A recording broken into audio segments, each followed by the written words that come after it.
l'as, là. Tu l'as, petit! Félicitations, c'est ça. Voilà, mes enfants. Ils sont là. Ils sont là. Ah oui, ils sont là. Ah! Regarde, bon. Tu l'as. Ah oui, mais on y va à pied. Et après ça, on va se faire tuer. Ben voyons donc, tu dis, moi je suis déjà allé puis je me suis pas fait Et tuer. moi, j'ai le sens de l'autorité sans bon sens. Ben, quand ils sont là, ils appartiennent au séminaire de Québec. On va pas y faire lever, garde ça, on y rentre. Pas les faire. C'est pas petite, là. Ben oui, mais ils vont juste faire un beau...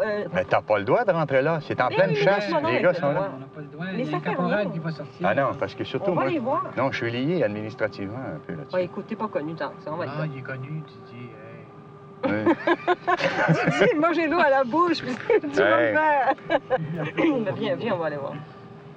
On les voit pas petits. Ben oui, mais viens juste les faire lever, faire un espèce de poudrerie d'oiseaux. Ah, ben tu vas leur faire de la peine. Ben voyons donc, viens, donc. As-tu dû déranger l'équilibre biologique? Oui. Écoute, là. Non, regarde, tu les vois là-bas. Arrête d'y penser. Regarde la biologiquement, perspective. là. Viens Viens, les non, voir. regarde. C'est tout ce qu'on peut se payer. On n'a pas le droit de passer. Et regarde la distance qu'ils te donnent pour avoir accès. Ben, c'est pas petit. Ils mériteraient, je sais pas quoi. Par où est-ce qu'on y va, l'idée? C'est clair, la seule chose qu'on peut faire, c'est de se mettre sur le chemin de fer. Ben oui, on y va. Puis on peut pas rentrer dans le champ. On peut pas rentrer dans C'est clubé de la pointe là-bas au Cap Tourmente.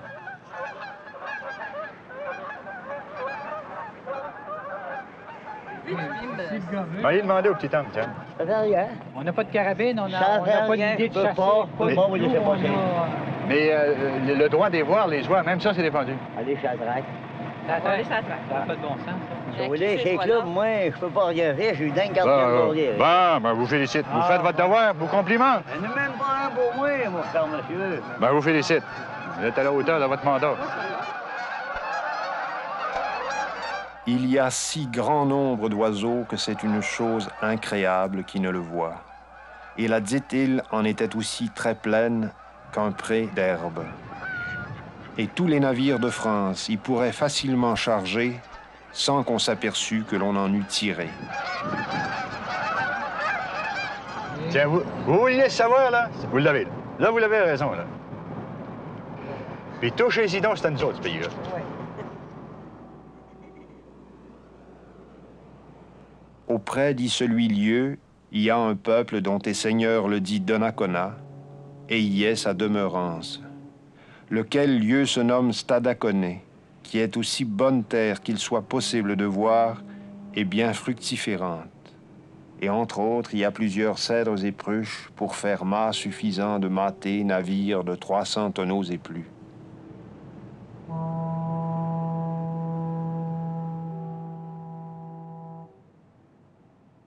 Il y a des gens à la dite terre.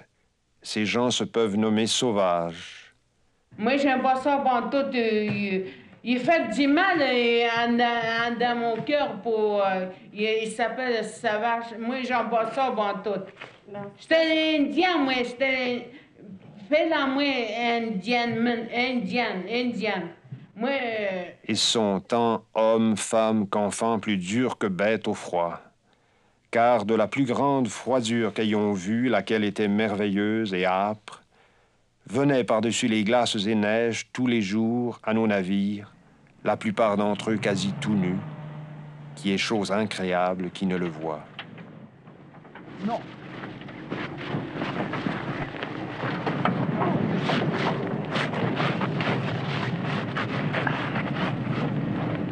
On ne peut pas le lire. The French is frozen over. Yes. No, I can read it now. It says here, Jacques Cartier in 1541 to 1542, in his third voyage, wintered with their followers, some 200 in all, in 2 forts, upper and lower, built by Cartier.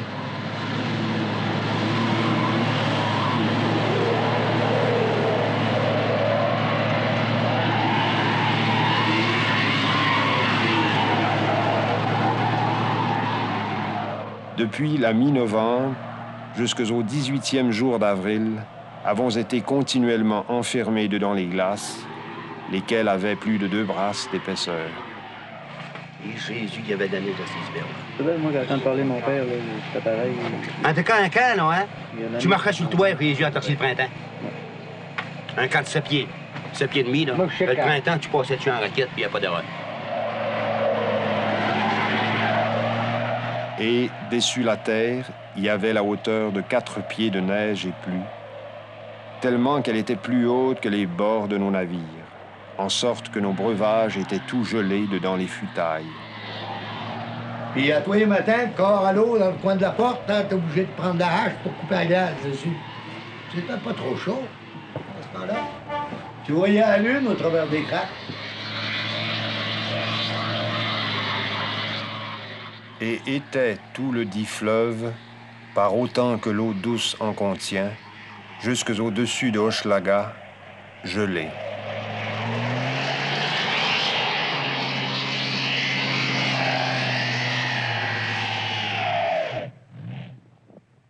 Et alors commença la mortalité entour nous d'une merveilleuse sorte, et la plus inconnue. Car les uns perdaient la soutenue, et leur devenaient les jambes grosses et enflées, et les nerfs retirés et noircis comme charbon.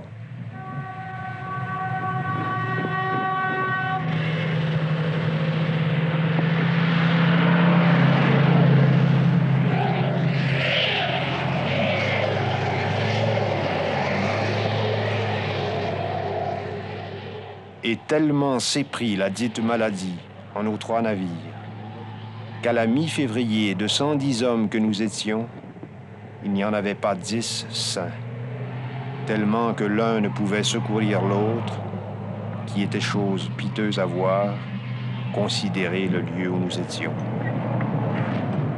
First attempt to colonize Canada.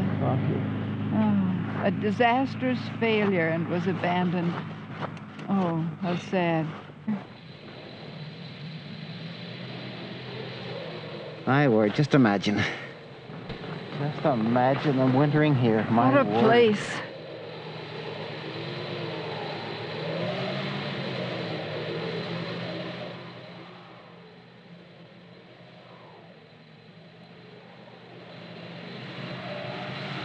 Quand on dit qu'on a colonisé ce maudit pays-là, on l'a colonisé, ce pays-là. Oublie-le pas, mon bonhomme.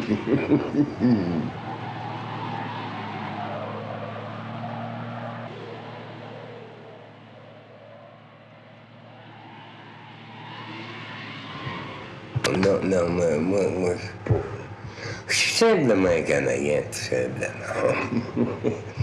Un bon Canadien qui aime beaucoup le pays dans lequel il est venu. Et puis qui est un pays bien pauvre, patin morou, en bouteille de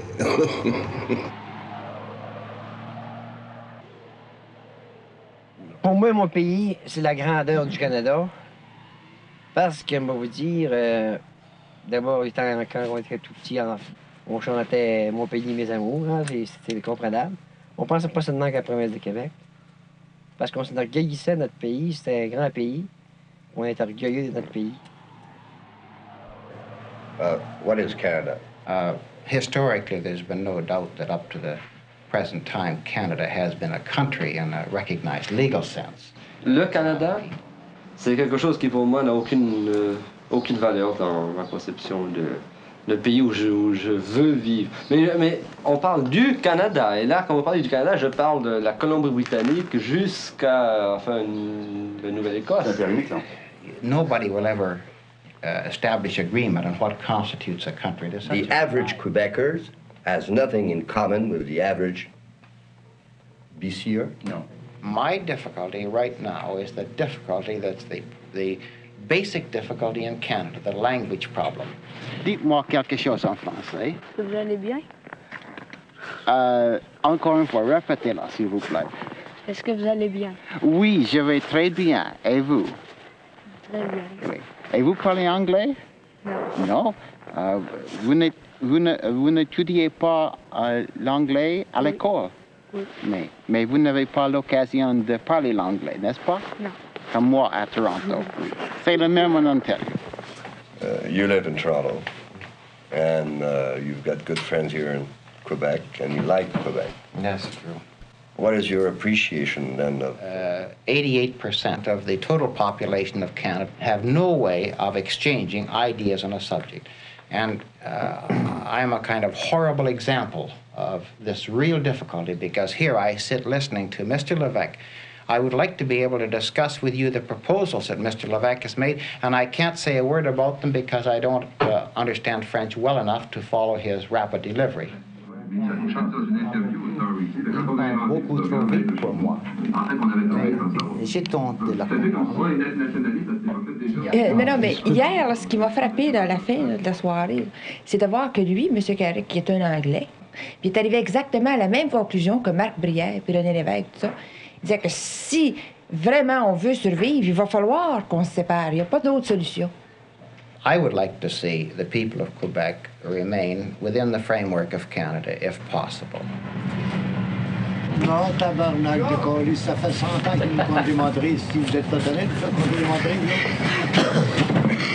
But if the people of Quebec feel that it's in their own interest and they want to become independent, either with or without association with the rest of Canada, I think that's a decision for the people of Quebec.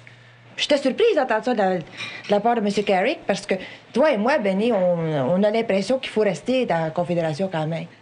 On ne sait pas, à mon avis, moi, ce que c'est qu'elle est capable encore de nous donner, la Confédération. Parce que, combien même que les gouvernements actuels feraient des accords avec le bilinguisme, là, puis le biculturalisme, là, qu'est-ce qu'ils vont arriver avec ça? Hein? Ça c'est des belles chansons, ça, mais c'est pas des actes. I think in the world in which we live, any substantial group has the right to seek its own future in its own way.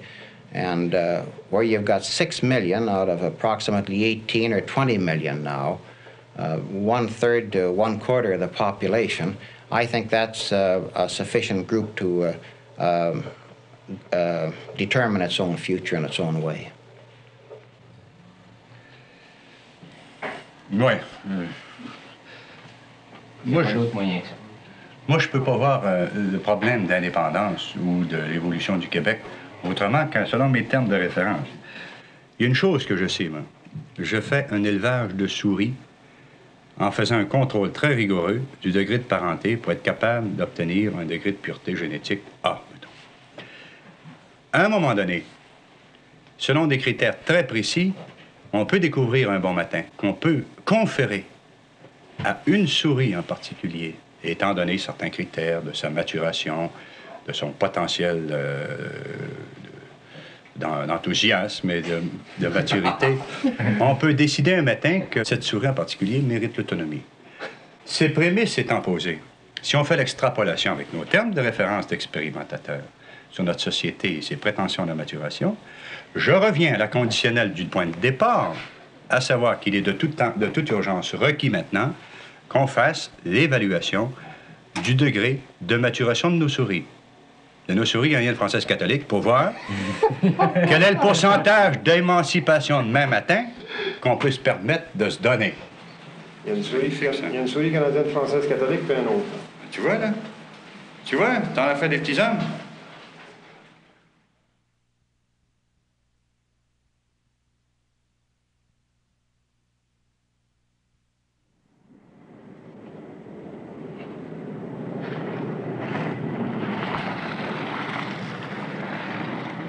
We wanted to learn French, and we thought of going to France.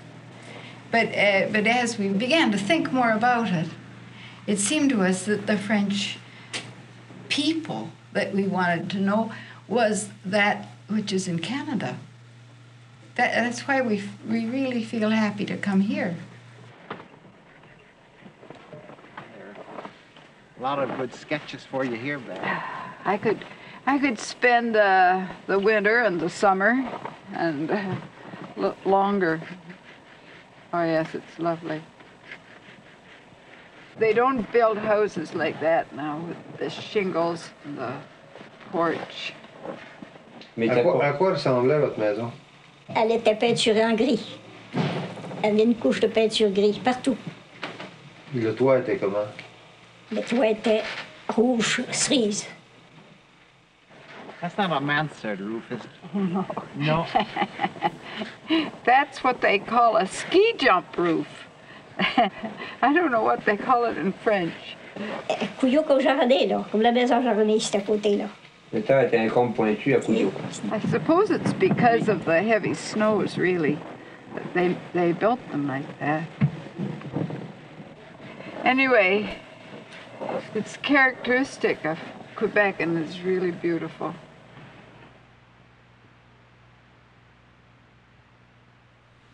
Oh oui, c'était pauvre. Tout couché dans la même 20 pieds carrés, 3 grands lits dans la maison. C'était pas des grands lits. Vous me direz que c'était pas des lits comme aujourd'hui. C'était des lits faits à la main, là, comme on dit. Puis après ça, c'était large, bien juste pour coucher 2 personnes, bien juste, bien juste. Puis aujourd'hui, ils se contentent plus des 4 pieds. Il faut 4 pieds de lit, puis après 4 pieds de lit, il y en a de 7 pieds. Ça fait que ça prend de la place, ça. Ah non, vous n'avez pas connu ça, vous autres. 3 lits chaque coin. Poêle dans le milieu, là. Puis l'autre coin, c'était l'escalier pour aller dans le grenier. Yes, the rooms must be nice. Uncomfortable. Uncomfortable, maybe, if you're tall, but for the children. Quand ma mère partait, c'est moi qui gardais. J'avais 11 ans. Puis mon oncle Thomas, quand Maman nous disait comment faire avant de partir pour 8 jours. Elle partait, puis elle descendait à la Baie-Saint-Paul.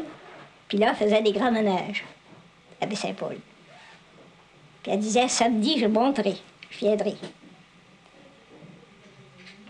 Moi, je n'étais pas trop pire. J'étais la plus vieille, après, fallait que je monte toujours, que je m'ennuyais pas, puis que je dise toujours, oh, c'est plaisant. Maman va arriver au pied avec 2 jours, puis avec une journée.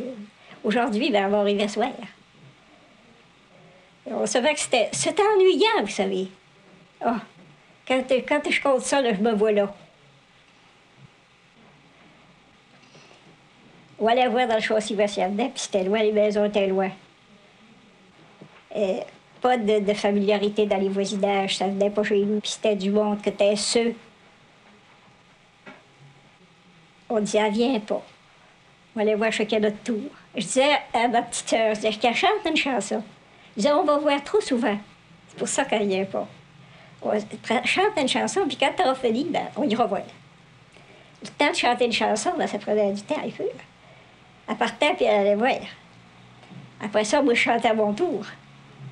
Puis j'allais voir à mon tour. On savait que c'était une fête quand maman arrivait, hein.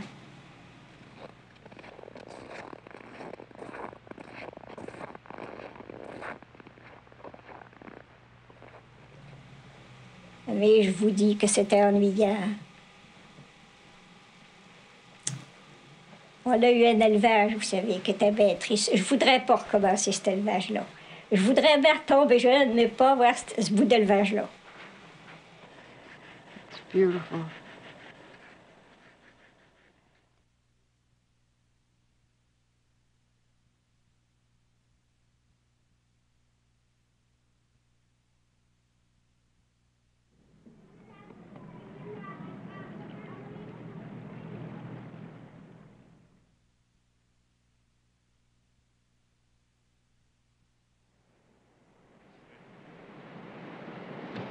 Tiens, tu l'as. Regarde. Tiens, vous vouliez savoir, là? Vous l'avez, là. Puis touchez-y donc, c'est à nous autres, ce pays-là. Notre pays, c'est le pays des Canadiens français. Hein? Notre pays, c'est notre pays. Nous autres, on est venus au monde et c'est des locaux depuis pas ça. C'est notre pays, ça. Autrement de ça, c'est pas notre pays. Il est tellement beau que je connais pas de virtuose capable de le décrire adéquatement. Eh, Seigneur. Tiens, le moulin à cartes de mon oncle Artamos. Artamos. C'était parent avec toi, ça? Ben, c'est mon oncle sans bon sens. Le Zéa restait là. Charles Zéa? L'autre rue, Ben, moi, le pays, moi, c'est viscéral. C'est tellement viscéral que si tu te mets à pas y penser, tu te mets à dire que Québec, c'est même pas ton pays. C'est Baie-Saint-Paul. Ma maison. Le coin de la rue. Le climat. C'est toutes ces petites choses qui s'imprègnent en toi. Mais tu peux jamais te débarrasser. Je pense que le petit coin, le petit patelin qui t'a vu naître, qui t'a vu t'épanouir véritablement dans ta prime jeunesse, t'as laissé une signature qui est indélébile. Mais que c'est ça le pays, c'est la signature indélébile. C'est viscéral, ça s'intellectualise pas, ça se bucolise. Ouais. C'est une forme d'esclavage. Choisi, On voulu. a des murs psychologiques infranchissables. L'appartenance à l'album de famille et l'appartenance au pays. Comment ça se fait que tu es ici? Je suis là gratuitement. Je suis là par pureté, pour venir prendre un coup de soleil. Je fais un pèlerinage aux sources, comme diraient les poètes. Moi, on dit que c'est beau de t'entendre parler. Toi. Les poètes, à la Pierre Perrault, qui se tirait dans le vase, qu'on voyait en passant, qui tirait les cadavres. Tu étais sur le dessus de celle-là, toi, Didier? La montagne à Chaperon? Oui. T'es pas allé? Oui, avec les poètes de la vase. Je suis allée sur le dessus, là. Les poètes de la vase? Oui. Je suis allée là, moi. Mais vous autres, vous alliez performer. Vous preniez la montagne à cause de sa difficulté. Ouais, votre attitude était sportive. Pour le point de vue aussi, je t'assure que voir les locaux comme une main là, dans le bas. Mais à ce moment-là, ce qu'on voyait là-dedans, c'était tellement à la verticale qu'on n'avait pas de temps à faire l'horizontale du dossier comme vous faisiez. L'horizontale du dossier. On creusait le moindre brindille, puis on l'interprétait à mesure. L'horizontale du dossier. Alors là, après 20 ans, je sais pas. On va essayer de mesurer la profondeur de la signification de cette période-là. S'il en reste encore une signature. C'est évident que le pays te laisse une signature qui est irréductible. Tu ne peux plus l'effacer, cette signature. Mais quand tu essaies de la lire, c'est illisible. Tu ne peux pas lire la signature que te laisse laver. Moi, je ne suis pas capable de la lire. Je ne suis pas capable de l'effacer non plus.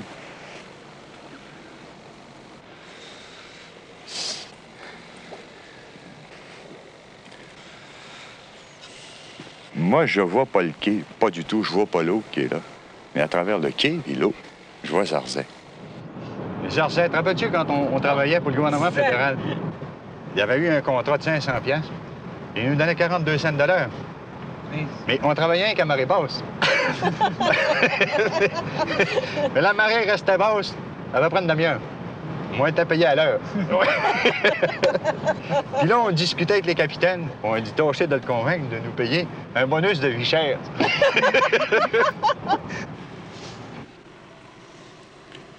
C'est peut-être ça.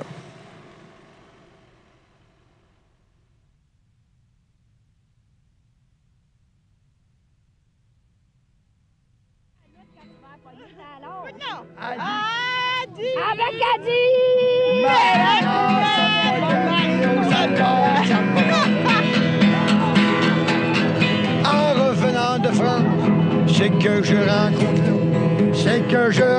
là, c'est la grosse Victoria puis Malvina.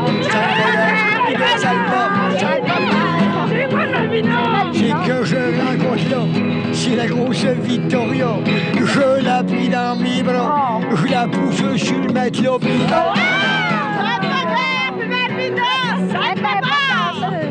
Qui c'est qui part l'enchère, ces bateaux? 2 écus et 3 pistoles. OK, j'ai un enchère, 2 écus et 3 pistoles. Ça vaut 5 piastres, 2 écus et 3 pistoles. Je l'ai pris dans mes bras, je la pousse sur le matelas. Le matelas qui était sec faisait cri-cri, cro-cro, puis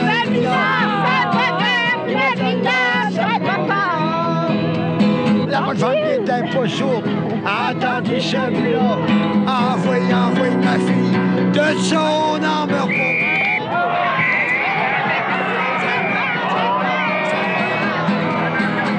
C'est parfois toi t'en meurs dans cet tonton de pétrole. Au quatre coins de tâton, Saint-Maud, on y qui remplit Malvina.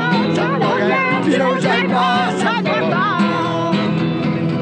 au quatre coins de tâton, Saint-Maud, on y qui rentre. C'est la première des filles qui monte en faisant ça. Puis Malvina.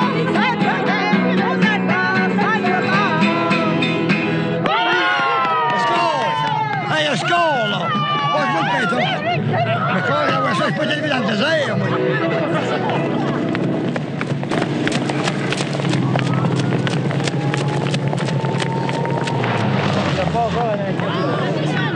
Encore un indien de passé. Je me demande pourquoi c'est là, je vais y aller.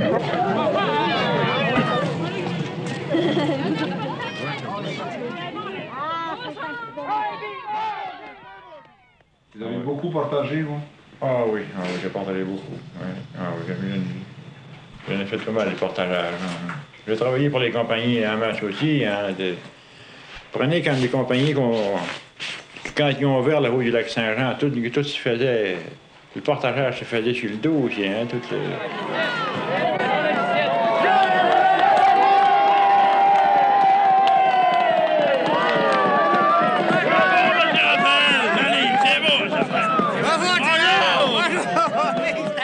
On complétait le tour de 10 000.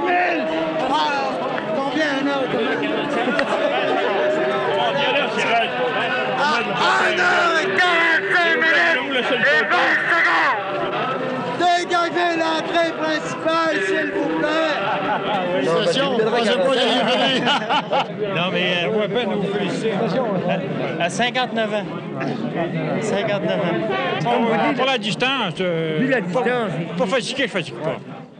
Ça, là, je peux marcher une journée, puis ça me fatigue. Commence au matin, finir au soir, parce que c'est certain que c'est pas plus fatigué. Ah, non, pour l'endurance, là, on me prendre encore. C'est pas un concours pas avec tous les jeunes, mais bien des jeunes. Ça serait un concours d'endurance. Puis pour la pesanteur, là, je m'en ai à défier encore plusieurs, à mon âge. Comment est-ce que vous portez de pesanteur encore? J'ai déjà porté 880. Pas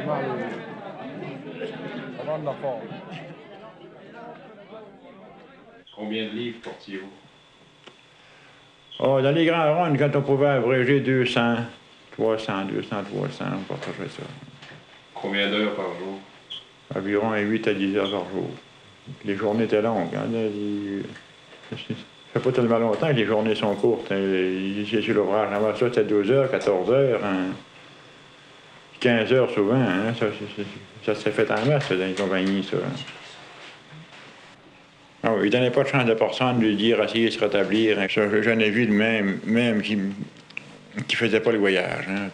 Trop épuisé, le brûlé. Hein? D'abord, il n'y avait pas rien avec les portageurs. Il y avait les rapides à monter aussi avec les pôles. Il fallait monter sur la pôle. Hein? Les canaux chargés, ça, c'est encore un affaire qui pogne assez les bras. Hein? Quand on pousse pour monter un rapide, là, c'est pas tout le monde qui peut monter un rapide. Hein? Ça prenait de la d'ouest, premièrement, puis la force, c'est dans les bras aussi. Ça nous a pris 18 mois à faire ce voyage-là. Avoir bien de la misère.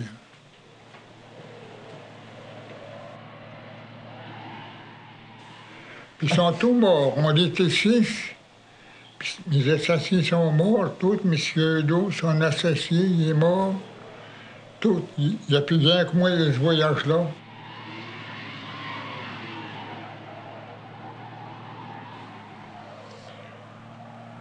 Ah oui, avant ça, monsieur Edo, il dit, Xavier, vous avez une grosse tête, il dit, vous. Je dis, oui. Il dit, je m'en parlais de vous, il dit, au gouvernement. Il dit, le gouvernement pour devra grand-chose pour ce voyage-là, il dit, Xavier. Il dit, merci à vous qu'on s'est rendu ici, il dit. Je dis, oui, c'est bon, j'ai dit.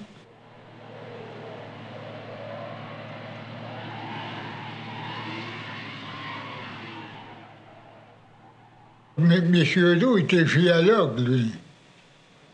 C'est pas que le métier que c'est, ça. Il regardait des roches, ça. Hein? Il regardait des roches, hein. Un prospecteur, là. Ah oui. Il en charcutait des roches, il a cassé des roches dans... Ah oui, il en a cassé de temps en temps, des petits morceaux. Ça, vous avez-tu eu quelque chose après votre voyage? Vous avez-tu eu un 8 piastres par jour après le voyage pareil? Avez-vous eu un cadeau après le voyage? Après? Après votre voyage. Ils vous ont-ils récompensé? Qu'est-ce qu'on a fait après notre voyage? Oui, ils vous ont payé hier que le temps que vous avez fait? Je comprends pas. Tu me le comptes à Washington de coucher que tu dois. Ah? Tu me le comptes à Washington. Tu me le comptes à Tu me le comptes à Washington. Ah? Quand tu chicago, tu mets le côté, tu vois, j'ai celle. Ah, bon, je te t'attends. Tu mets le côté, tu vois, j'ai celle, je te. Mais c'est ça, là? On l'a eu, si on l'a eu quelque chose, on l'a eu jusqu'à 5 piastres. On s'est rendu compte, on n'a rien eu. On avait notre salaire, puis c'est tout, au bout de l'ouvrage, hein, temps fait, temps payé, puis c'est tout, encore là. C'est-à-dire, on n'a jamais eu de salaire supplémentaire, ça, on n'a jamais eu. Hein.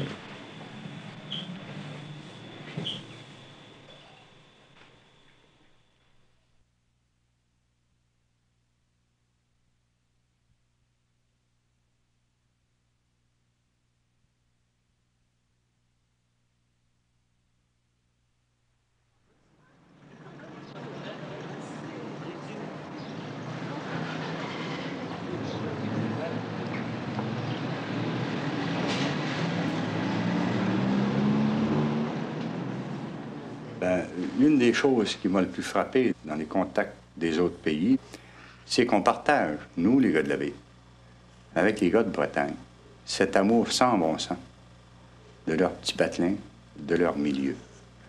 On était, mais je sais pas combien de fois mes parents m'ont dit, mais tais-toi, écoute, tais-toi, c'est abominable, tu vas nous faire arriver toutes sortes de choses. Parce que tu parles de la Bretagne, mais tais-toi, tais-toi, bon Dieu, tais-toi. C'était littéralement avoir honte. Non pas tellement d'être soi, je crois. Je crois que des gens comme mes parents n'avaient pas honte d'être eux-mêmes, en fait. Mais ils avaient compris à quel point, si on veut, il est bon d'avoir un masque quand on est faible. Et pour cela, ils ont abandonné le costume national. Ça a été une espèce de soulagement quand ma mère a abandonné la coiffe, par exemple. De soulagement, parce qu'elle pouvait passer inaperçue. Mais Haven, c'est un personnage qui assume la Bretagne. Mais à quel moment vous avez réalisé que ce sous-sol, il rejoignait l'époque de Nominoé? S'il vous plaît, qui Nominoé? Nominoé, c'est un roi breton qui a été sacré dans la cathédrale de Dole, je crois que c'est au 8e, je n'ose pas trop affirmer. C'était celui qui a créé la Bretagne en tant que pays. Un jour, le cardinal vient leur faire une visite. Mais Haven voulait montrer ce gars-là et ses ruines pour nous montrer un gars qui s'engage de ses mains, achète au lieu d'une mercerie pour gagner des sous, des ruines pour y redécouvrir l'histoire de la Bretagne.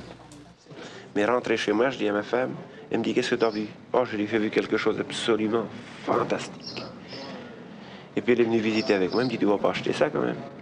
Parce que c'était vraiment pas beau. Ah, j'ai dit si. Si, parce que je sais pas. Je sentais tout ce qui commence à apparaître. Et c'est là, si vous voulez, que vous êtes en train d'être le Breton, c'est-à-dire le bonhomme qui se trouve assez bien en lui pour travailler sur son royaume à lui. Car au fond, votre royaume est en train de se construire comme celui des Capétiens. Vous avez commencé par la boutique, puis tout d'un coup, on va avoir tout un pays, là. Et pourtant, je suis persécuté. Bien sûr! Par mon plus proche voisin. Mais l'année bien dernière, sûr. j'ai voulu mettre le drapeau breton à la porte. D'abord, j'avais un très grand drapeau que je voulais mettre sur la façade là-bas. Et puis alors, il y a mon voisin, un vieux communiste, il est venu m'insulter. Oui, c'est autonomiste. Il m'a traité d'autonomiste. Enfin, il a voulu m'insulter. Bon, moi, je n'ai pas pris ça pour une insulte. Je dis, lequel voulez-vous que je mette? C'était au mois de juillet. Et le drapeau bleu, blanc, rouge. Ben, je dis, je ne sais pas si c'est le bon. J'hésite à le mettre. Parce que je savais qu'il était communiste, lui. Je dis, j'aurais bien mis le rouge, mais maintenant, c'est peut-être le noir qu'il faut que je mette. Alors j'attends d'être fixé. Pour le moment, je sais que le breton est valable. C'est formidable. Il s'est ramassé Ça, une c'est barrière. formidable. Eh bien, il a contre lui et en ma faveur tout le poids de l'histoire qui est dans cette propriété-là. Ça, c'est vraiment très pur. Maintenant, on va finir de dégager ça la semaine prochaine, et après on va vider le puits, on va voir s'il y a quelque chose dedans. On sera peut-être déçu. Ce ne sera pas la première fois. Parce qu'il y a des fois, il y a des choses qui encouragent et d'autres qui déçoivent.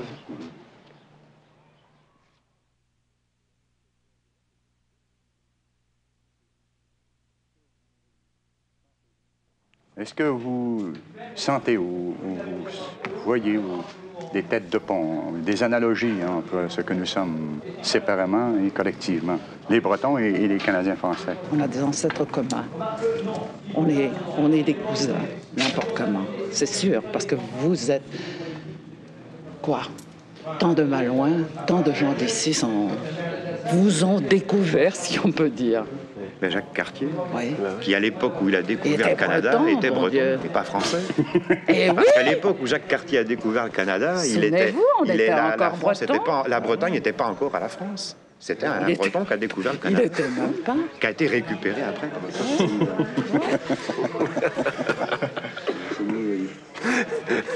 C'est vrai. C'était un autonomiste, au fond. Il n'avait même pas à être autonomiste puisqu'il était autonome. Il n'avait pas à être autonomiste puisque la Bretagne était libre à ce moment-là. Vous savez, c'est le truc le plus bête au monde. Je mourrais d'envie d'être polonaise. Mais quelqu'un m'a dit, la Bretagne, c'est une Pologne qu'on a voulu effacer. Et en fait, on nous a tout enlevé, si on veut. Et en effet, on nous a rendus clandestins dans notre âme, dans notre esprit, dans notre véritable vision du monde. En parlant du Québec libre, moi je pensais à une chose. Il a parlé pour le Québec libre. Ça fait du bruit. On a suivi ça au jour le jour, minute par minute. Hein? Nous, on a pensé à la Bretagne libre. Mais on a pensé aussi à la Tchécoslovaquie libre, à la Roumanie, à tous ces États satellisés par le communisme. Ouais.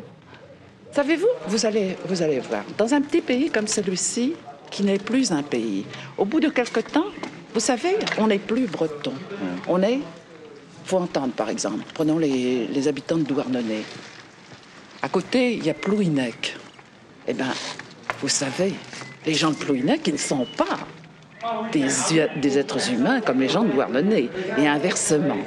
C'est-à-dire que lorsqu'on tue les possibilités d'expression du sentiment que l'on appelle national dans les grands pays qui sont chez eux, qui sont installés, les grands pays qui sont bourgeoisement dans leur maison, on arrive à émietter le sentiment national de telle sorte que les gens deviennent farouchement patriotes de leur coin.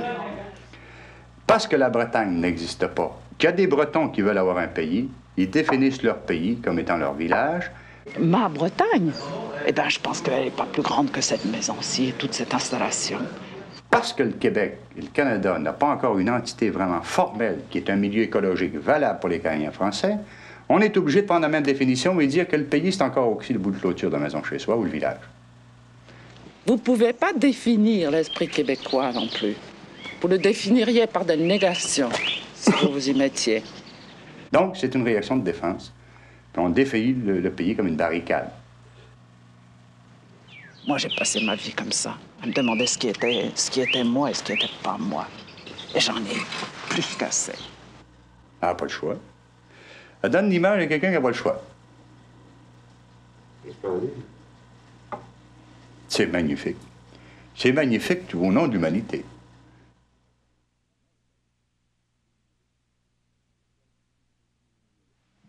Au point de vue ouvrier, qu'est-ce que vous en faites? Qu'est-ce qu'on fait au pays, à Québec? Québec, j'étais. Vous êtes venu à Québec? Bon Dieu, j'ai fait 2 ans la ligne là.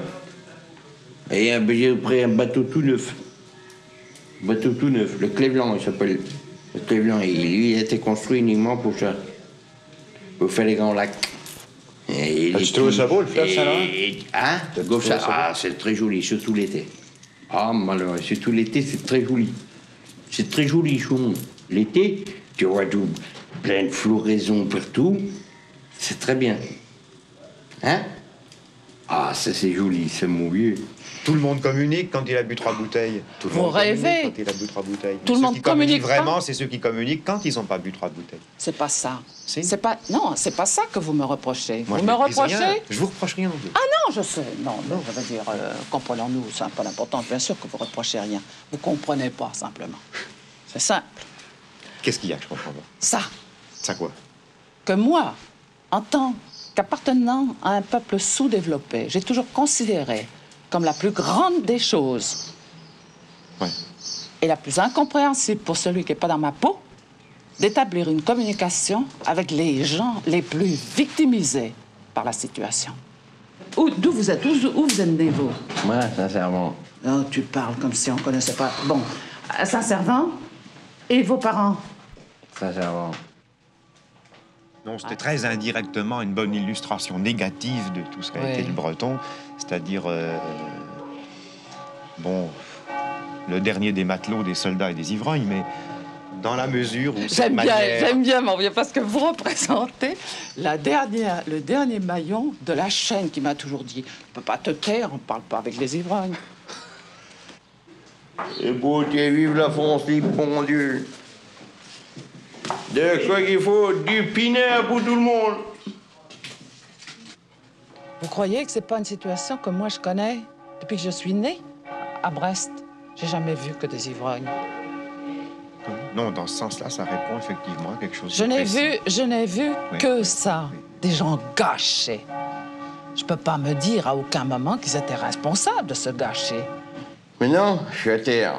Tu parles Travailler comme mannequin sur un chantier. Tout le monde est à terre. Travailler comme mannequin. Oui, ben mon Dieu. C'est-il pas ça le dégoûtant? C'est-il pas ça d'être exploité? Qu'un marin puisse pas être marin dans un pays qui a toujours eu des marins? Pour l'instant, on peut pas. Non, pour l'instant. Ça fait longtemps que l'instant dure. On peut pas pour l'instant. Il y a 5000 marins à pied. Je sais. En Bretagne. Vous voyez? Vous êtes parmi les plus exploités. Il y a 5000 marins qui travaillent pas. Ouais, 5000, oui. Vous voyez bien, dans une société juste. C'est tout. Sans parents ou C'est tout. pas, on vous aurait mis à l'école, on vous aurait donné un métier, on vous aurait permis de vivre. Ouais. Vous avez eu le choix d'aller vous faire Ça y est, crever. ils m'ont brillé la gueule. Oui. Et ils m'ont brillé la gueule. Mais je sais, moi, que de les voir encore, à mon âge, et de savoir qu'ils existent, eh ben, ça me donne du courage. Et pas de la sentimentalité pour un sou. Car ce gâchis-là, faudra bien un jour que les coupables le payent. Ils sont tous morts, les de Christ. Moi, les de Christ, comme dire Bretagne, bon Dieu. Moi, je dis pas, moi, je suis jeune, je suis un jeune branleur, moi. Quel âge vous avez? 39 ans. Je suis un jeune branleur. Mais je défendrai mon beefsteak tous les jours qu'il faut. Et votre demande? Et je n'ai pas pour longtemps à prendre le mitraillette et puis des gommes et tout ce qu'il y a par là. On les C'est tout. saura. Pour branleur, monte la brique à l'épaule tous les jours et puis en avant les autres. Et il m'a dit, ice boot. Ice boot. Ah, comme on dit en breton, ice boot. Parce que moi, tout ce que je demande, moi, qu'est-ce qu'on demande nous autres? Vivre. Vivre. Vivre. Le droit de La vie libre. La vie libre. Et du pognon. Pour vivre. Pour l'ouvrier. Et que l'assiette au beurre, ce ne sera pas toujours les mêmes, ils en boufferont. Ça viendra. Ouais, j'espère que ça viendra. J'espère que ça viendra. Bon Dieu, j'espère. Non, t'énerve pas. Ça viendra. Mais s'il m'énerve, mais je suis perdu. Mais j'ai pas peur, moi. On est trop nombreux maintenant. J'ai fait 3 ans. Pendant 3 ans, j'ai fait le coup de feu, moi. Ça viendra. J'ai pas peur. J'ai pas peur de mourir. Non. Ça viendra. Et moi, je donne ma vie tous les jours, moi. Je la donnerai s'il faut. Mais que l'ouvrier soit tranquille. D'accord. Il y a toujours eu un plus petit choix. D'accord. D'accord. Qu'on travaille. D'accord. Mais au moins, bon Dieu, qu'à la fin du mois,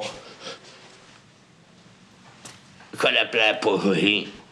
Qu'on soit libre. Et qu'on soit libre et dire ce qu'on veut. On les aura.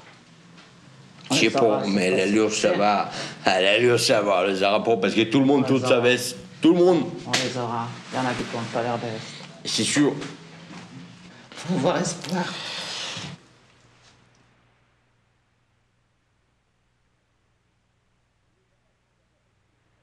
Mais moi, quand la France a de la peine, j'ai de la peine. Tous les gens à l'île aux côtes, peut-être pas assez avancés, je ne sais pas. Mais on peut dire que tous les gens sont de mon opinion. Quand on parle de la France, c'est notre chez nous. Si on serait mal pris ici, nous autres, on s'en irait en France. On s'en irait pas en Italie. On s'en irait en France. Ce que je cherche à Paris, moi, c'est d'y être. C'est chez moi. Je suis chez moi ici.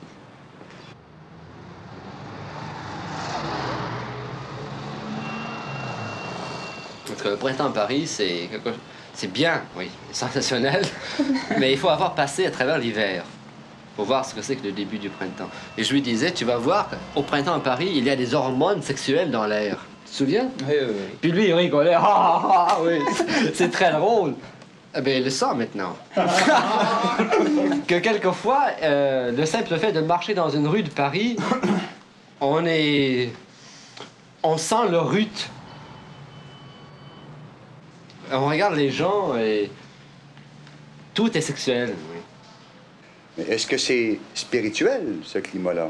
C'est la fleur de la chair, il me semble. Et tout le monde le sent comme ça.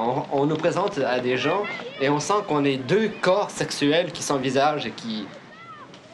Moi, j'ai l'impression qu'il y a le climat, mettons, atmosphérique, qui émane de la vie parisienne. Il doit y avoir des fumigations de substances qui polluent l'atmosphère et qui ont un caractère érotisant.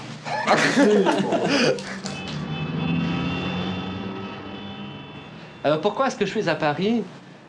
Je suis à Paris parce que j'ai beaucoup plus de chance ici de m'épanouir. Comment se fait-il que vous ayez passé par-dessus Québec pour venir vous cultiver? Vous êtes venu directement en France. Il faudrait que je vous raconte l'histoire de ma vie. Et vous dire ce que c'est que de vivre dans l'ouest du Canada. Enfin, vous dire ce que c'était pour moi de vivre dans l'ouest du Canada.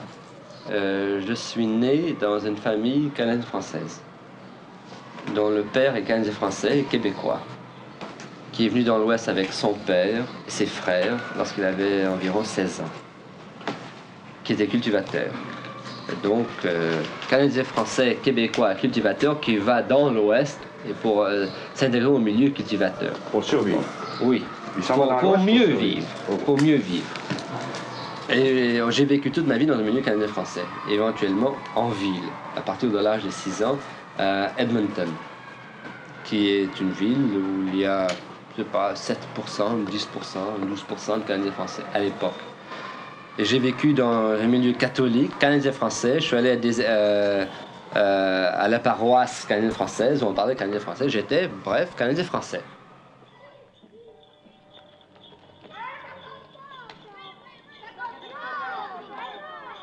Évidemment, on est très influencé quand on est très jeune par ce que pense le milieu de nous. Il y avait une espèce de superstition qui existait au sujet des étrangers, parmi lesquels il faut compter les Canadiens français. Oui, ça... Il y avait l'expression qui revenait toujours « speak white ». Oui, oui. Et puis, moi, je me souviens maintenant, je revois, comme si c'était hier, les sacrifices que je devais faire quand je prenais l'autobus avec ma mère. Puis elle me parlait en français, puis elle parlait fort dans l'autobus. Et puis moi, je sentais que j'étais rouge, mais rouge, j'avais honte. J'avais honte de ma mère, puis j'avais honte de moi. Parce que j'avais l'impression qu'elle crachait sur moi en plein public. Je lui disais de parler anglais dans l'autobus pour qu'au moins les gens ne se rendent pas compte qu'on est Canadien-Français. En parlant français, on assumait tout ce qu'est un Canadien français pour un anglophone. C'est-à-dire une personne arriérée, n'ayant pas beaucoup d'éducation, plus ou moins fermier. C'est un complexe qu'en tant qu'Canadien français, vous n'étiez que la dèche. Oui. La vache à misère, on a eu ça, de la vache à misère chez nous, au crime, m'en souviens, à Tabarnak. J'avais 6 ans, oui. Mais on était des semaines de temps qu'on ma mère nous faisait cuire de la farine, mélanger avec du lot, sur du poil. Puis Grim, il fallait courir sur le troisième voisin pour emprunter une grillale de l'or pour frotter les ronds parce que ça collait. Je m'en souviens, on passait des semaines de temps comme ça. Et puis quand ça arrivait l'automne, on était 2 mois arrêtés, avant que les chantiers commencent, tout ça. Ça arrivait souvent qu'on mangeait de la farine puis de l'eau. Puis l'automne, on se prenait un peu de poisson dans la rivière. Je tuais du lièvre, de la perdrix. L'automne, même qu'on vivait. Tu l'as. C'est la civilisation qui a fait penser aux gars d'appeler ça misère. Leur pays s'appelle misère. Ils l'ont appelé eux-mêmes misère. Je les félicite, c'est pour petit.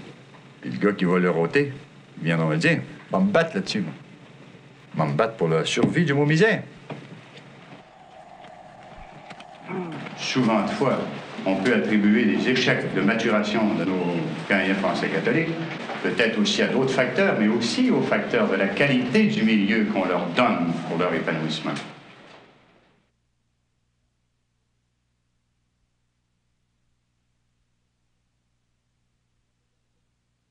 Ouais. 15 en dessous de 0. 15 sous 0? 15 sous 0. Oh, mais 15 sous 0, cette nuit, il faisait 30 sous 0, c'est pas grave. 15 sous 0, on est en Floride. J'espère que tu vas avoir assez mangé pour passer la nuit. S'il y avait un 4e beefsteak.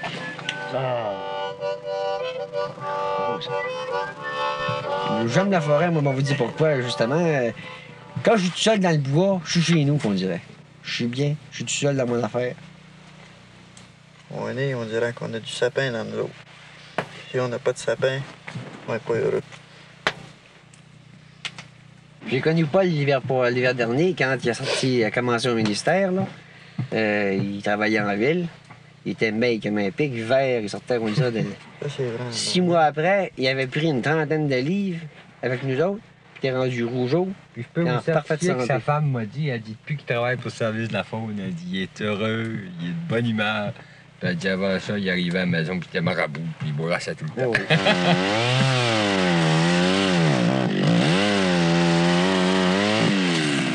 Fait que le bois, je pense qu'on a ça dans le sang. Ouais. On va dire comme toi, je pense qu'on a un peu de sapin. Là. On a du sapin. Bien, bien. Parlez pour un gars qui est prédicateur, t'es pas mauvais. J'ai fait Jésus, il va trouver une gang qui va trembler aussi. Ah ben, on n'a plus du sang, on a de la sève.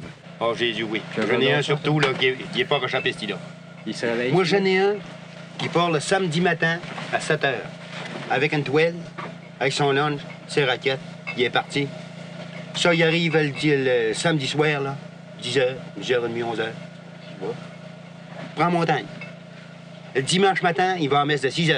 Il cape encore, puis il arrive le dimanche soir. Il trappe un peu. Il est grave en Jésus. Lui, le col, là, pensons-y pas. Ça prend un gars du bois. Ah oui. Ouais, je vais te une poignée de main. Ouais, moi, comme je suis, hein. On va essayer ça de même. Non, Didier, quand même. Allez. Oh, oui. D'abord, la première des choses, tu prends un guide, là. Un vrai bon guide, là. Il aura quand même besoin d'instruction. S'il est capable de prouver qu'il est un guide. Pourvu qu'un gars, là, qui sera capable de dire, là, de prouver comme de quoi, c'est un coureur de bois, il n'y a pas de problème avec ça. Allez, un peu, là. Faut que je poigne sa corde, là. On arrive, on est rendu. On a un petit coup de cœur, là.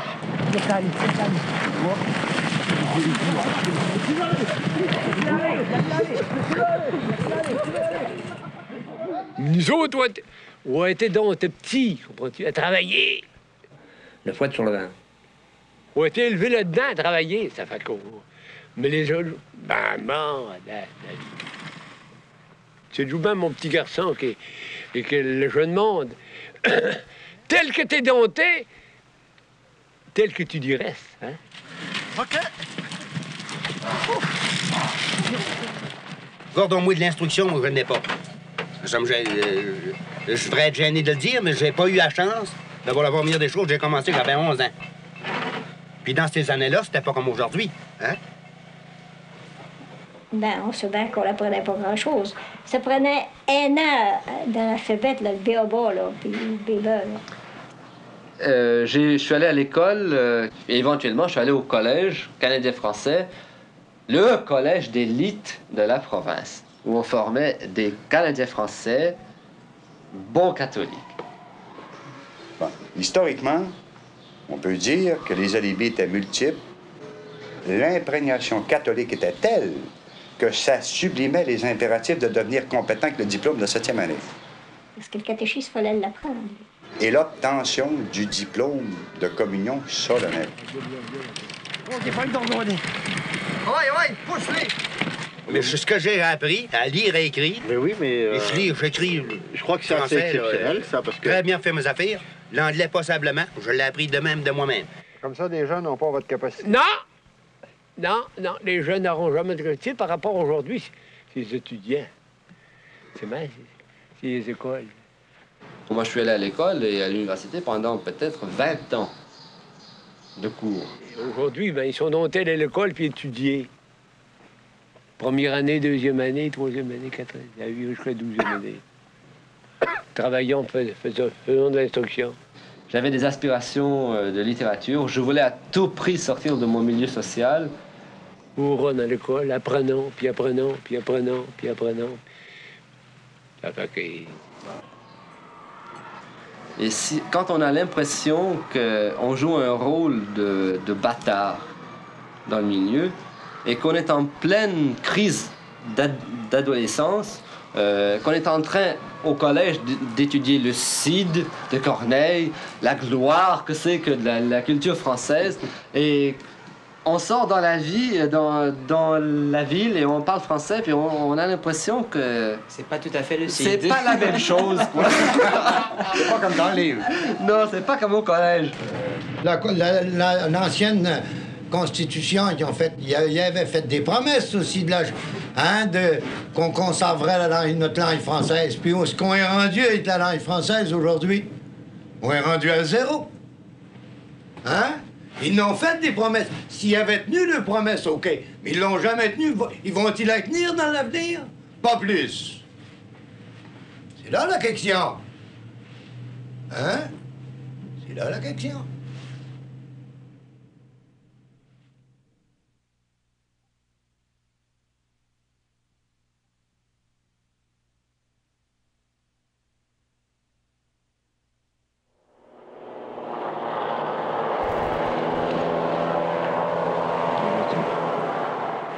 On les voit pas encore, ils sont de l'autre côté de l'île, la petite île, la pointe. Ah, ils s'en viennent, tiens, on les voit, ils passent la pointe, viens là. Oh, il y en a une quarantaine au moins. Ouais, il y en a une quarantaine. Le dormier s'en vient à côté. Oui, on est bon. Si ça va bien, on est bon pour on est rentré dedans. Oh, si celui-là peut pas trop passer. Il y en a un qui s'échappe. Il y en a un qui s'échappe.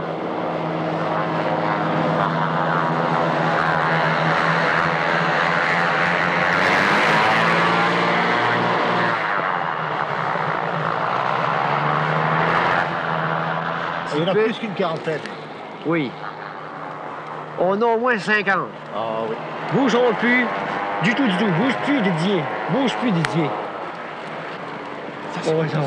Bouge plus. Bouge plus du tout. On sent que c'est bon.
Ça peut... Aujourd'hui, on a de l'expérience, ça va bien. Mais la première année, on avait peur de toucher à ça. Alors, il faut vraiment faire les cowboys. On s'est donné le nom de Cowboy parce que ça n'existait pas des cowboys. Hey! Je suis dessus. Ah, OK.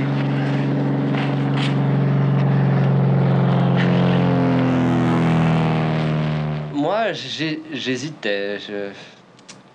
Ça m'attirait beaucoup de parler anglais parce que là, je sentais que j'avançais dans mon épanouissement social.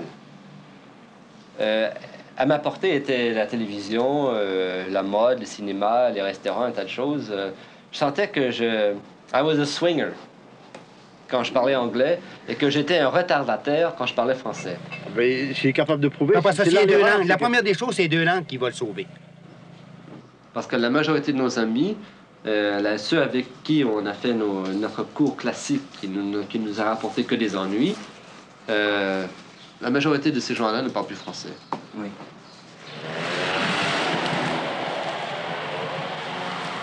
Et évidemment, ils sont moins complexés que moi. Parce qu'ils ont choisi, eux, de vivre une vie canadienne-anglaise dans un milieu canadien-anglais. Donc, les difficultés sont moins grandes que pour moi qui désire vivre une vie canadienne-française dans un milieu canadien-anglais. Canadien-français qui est bilingue, OK. Correct. Ça marche. Mais s'il n'est pas bilingue, là, nothing. Je vous en garantis. Moi, je l'ai essayé, moi, puis j'ai manqué mon coup. Puis il y en a plusieurs qui l'ont essayé, puis ils ont manqué le coup. Faut que tu parles anglais. Quand je vois 1000 Canadiens français à cette île, rentrer le matin à l'heure nord, puis en entrant, qui accrochent leur langue comme on accroche un paletot, qui sont reçus à l'heure nord par un gars, le foreman. Sans armes, sans menaces, sans violence. Seul, il force les 1000 Canadiens français à parler sa langue à lui. C'est vrai. C'est la vérité.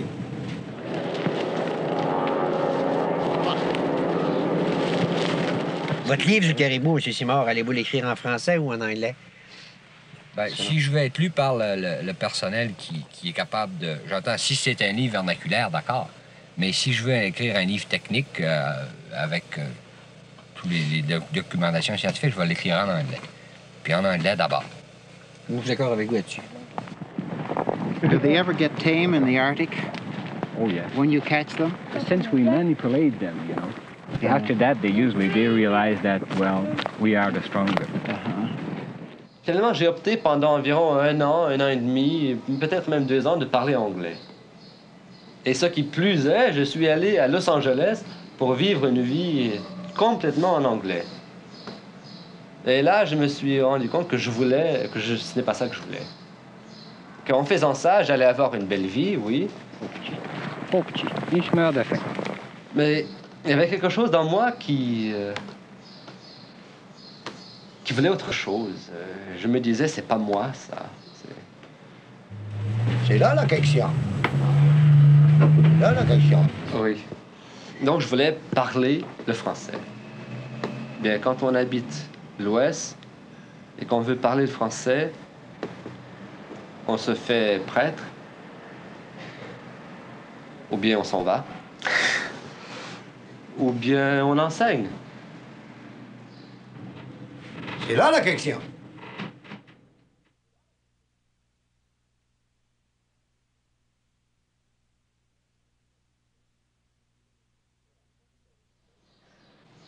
Voilà, moi j'étais à Winnipeg, j'enseignais la littérature française, première et deuxième année. Je vivais une vie monotone, pessimiste, vide. Je passais 1 heure par jour à parler français et avec quelques explications en anglais pour au moins m'assurer qu'ils me comprennent. Et après ça, je prenais mon café avec les autres professeurs, je parlais anglais. I hope that you give this Victorian rumor. Mais en bref, je vivais ma vie en anglais. Ça, après avoir vécu 2 ans en France. Je me disais, je sais bien que Montréal existe, c'est là-bas, il faudra bien que j'y aille, il faut que j'y aille. Je ne peux pas continuer à vivre une vie pareille. Descendre sur Winnipeg, Perrault, Lévesque et compagnie, Proponent of separatism in Quebec, René Lévesque, says that the party he's forming will be in power in that province within 2 more elections.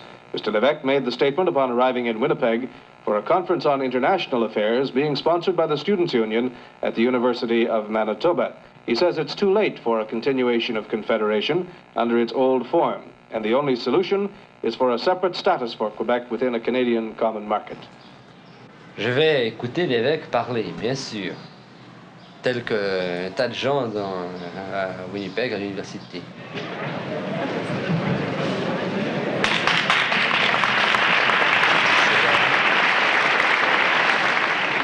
Bienvenue à la 8e conférence annuelle sur les standards et les affaires internationales. L'évêque aurait pu dire, en fin de compte, presque n'importe quoi. Pour moi, l'évêque était là. Il y avait quelqu'un là, devant moi, qui était du Québec. On aurait pu faire descendre une personne de Mars. Vous avez besoin d'une certaine mythologie, ou? Mythe, comme vous dites tantôt, mythe, là. Tous les grands mouvements, monsieur, se sont greffés sur une personnalité. Jésus-Christ avec sa religion, Mahomet avec sa religion, Staline, puis une minute, je vais vous dire une autre affaire. Vous dites que si M. Lévesque meurt, ben la Providence nous l'a donné, elle nous le conservera pas pour organiser la souveraineté. Mais est-ce que le genre humain n'a pas besoin de mythologie et des rêves pour vivre? Hélas! Oh non, heureusement. Si on n'a pas de rêve, on ne réalise jamais ses rêves, monsieur. And I believe we shall get to that. A modern, progressive nationalism. We know it can happen, but it will never be possible on a majority-minority basis in this frustrating and mutually sterilizing context of our obsolete political institutions, where you have, what does Quebec want? The answer is always Quebec wants more. Okay, I hope this makes you feel better.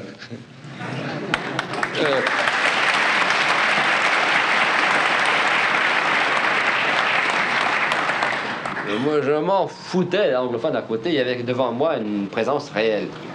Vous allez dire, comme le Christ en l'Eucharistie. Bon, disons ça.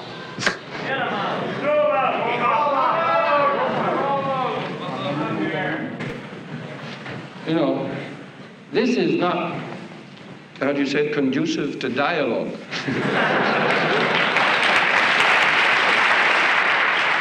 Now,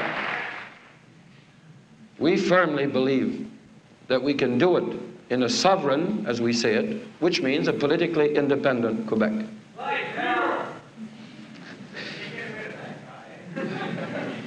Another 3 minutes, 2 minutes. And we also believe that we should and we can do it together. Not with him, but together.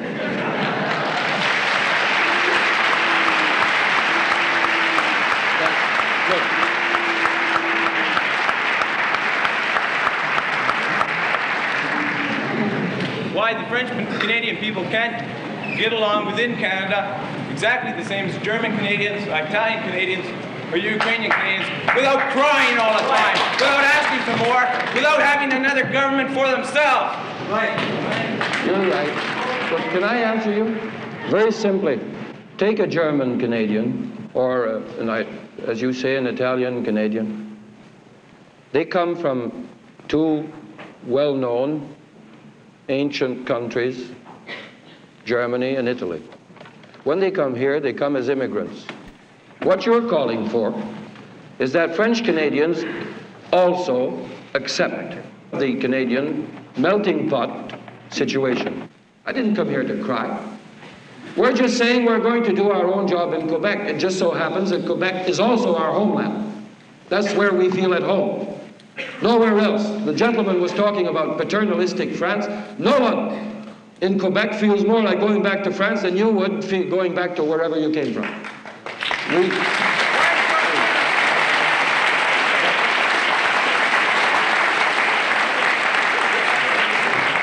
But we are not going to be any kind, I'm sorry, of group of new Canadians melting into a melting pot, which is quite different for immigrants who become citizens as German or Italian newcomers. That's fine, I accept that, sir. Right. Why do you have to have a government by yourselves? Why do you have to have a second government?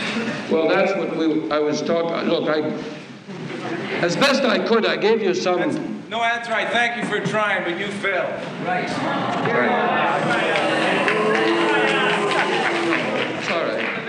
Et pour la première fois de ma vie, à la fin de son discours, je n'ai jamais fait ça avant. Et pourtant, je suis quand même assez impulsif et exalté. Je suis allé le voir, oui, pour vous, érotique, qui vient d'un fond religieux. Bon, enfin, passons. À la fin du discours, j'ai dit, je m'en fous des autres, je vais le voir. Vraiment, il y a une chance. Il était là, il y avait d'autres gens à côté. Qu'est-ce que vous diriez aux Taubans canadiens-français qui essayent, qui veulent quand même faire quelque chose et puis qui continuent à travailler dans ce milieu épouvantable? Est-ce que vous leur diriez, vous, écoutez, reposez-vous donc, s'il vous plaît, pensez dans d'autres choses, mais vous leur diriez, ben écoutez, quand même, faites donc quelque chose. J'ai dit, qu'est-ce que vous dites? Un respect pour ça. Je ne crois pas que ce soit une chose qui va grandir. Ça va plutôt diminuer. Mais qu'on maintienne, puis vous maintenez au moins une présence. Puis je vous dis, je suis cynique. Continuez, maudit, parce que quand viendra le moment, ça peut prendre encore quelques années où on sera prêt, j'espère qu'il restera des candidats pour notre immigration qui seront encore conscients des Canadiens-Français. Bâtissez-nous-en, vous dites. C'est juste de ce point de vue-là, vous dites. Je vous ai dit, je suis cynique. Oui. Alors, qu'est-ce qu'il vous a dit, René Lévesque, devant votre interprétation? Il m'a dit qu'on m'attendait au Québec pour que je puisse travailler au Québec et faire des choses au Québec pour que le Québec puisse s'assumer tel qu'il se désirait. Il vous a pas demandé, au contraire, d'accepter d'exercer une présence dynamique selon votre transcendance dans l'album, là-bas? Il ne m'a pas demandé d'exercer une présence dynamique selon ma transcendance dans l'album là-bas à Winnipeg, non. Parce que René Lévesque, en fin de compte, pour les Canadiens français, ce n'est pas Winnipeg et Saint-Boniface qui l'intéressent, lui. Et j'estime comme lui que quand la maison est en feu, on n'entre pas sauver le tableau. What I have to say is very, very simple. I'm completely for what Lévesque says. And I shall fight with all I have to see that it does happen, because I think it's the best solution not only for French Canada, but for English Canada. I think the way we're going now, we're mutually destroying ourselves and not putting to practical value the energies that we have. We're fighting all the time. It's like being in an upsetting family. To keep Quebec in confederation is going to result in such a fantastic decentralization that we are going to have what Lévesque was saying, 10 almost separate states. That is, we'll have to decentralize the whole of Canada in an attempt to keep Quebec in. I want to live in Manitoba like I could live in Quebec. Do you ever think that that is going to happen? Pour moi, c'est une véritable ivresse d'avoir goûté à cette chose, de sentir une identité qui est la mienne. C'est que je me suis rendu compte pour la première fois de ma vie ce que c'était que de vivre ma vie en français. Je découvrais des choses, des réactions qui m'étaient personnelles, que tout le temps que je vivais à Edmonton, je devais combattre contre. J'ai été au Québec cet été, je me suis senti tellement bien, tellement chez moi. C'était fantastique. C'était, je sais pas, il y avait quelque chose, ils vivent, c'est quelque chose qui répondait à moi, parce que c'est des gens qui savent vivre, qui je sais pas. Alors je me suis rendu compte que, ben voilà, c'est ça, je suis cela, moi, je ne suis pas ce qu'on m'a créé dans l'Ouest pour vivre une vie en anglais, je peux même passer pour un Britannique quelquefois. Oui, c'est très commun chez les Canadiens français. Alors toi, est-ce que tu peux passer pour un Canadien français? Je sais que, non, mais la plupart des Canadiens français ne peuvent pas faire ce que tu peux faire quand même. Oui. Parce qu'on a commencé à filmer, il y avait là un professeur collègue, Annandale, qui est anglophone, d'origine écossaise, peut-être, je ne sais pas, qui enseignait un cours de littérature canadienne-française. C'est pourquoi je parle d'une certaine façon aux étudiants dans la cour de littérature canadienne, française. C'est la seule occasion que j'ai. Au fond, il s'agit de la littérature, il faut le voir de ce point de vue. Mais parfois, on peut essayer, par exemple, nous lisons Nos Maîtres Travers. Alors là, je ne sais pas si vous pouvez vous rendre compte combien c'est un choc culturel, cela. Alors le Canadien anglais, l'étudiant arrive, il lit Mon Maître Travers, mon Dieu, moi, je suis l'ennemi, je suis le conquérant, n'est-ce pas? Ça a toujours resté dans ma mémoire que les Anglais, quand ils sont venus prendre le Canada, qui ont venu maltraiter nos vieux parents à Louisbourg, en Nouvelle-Écosse, à Grand Pré. Ça a toujours resté là, ça. Mais le Canadien anglais ne se voit pas comme conquérant. Il l'est peut-être, historiquement, mais il ne pense pas cela. Et le voilà dans Mon Maître Graveur, il est conquérant, c'est l'ennemi. Ce livre est contre moi. C'est pour se protéger contre moi. Et c'est un grand choc.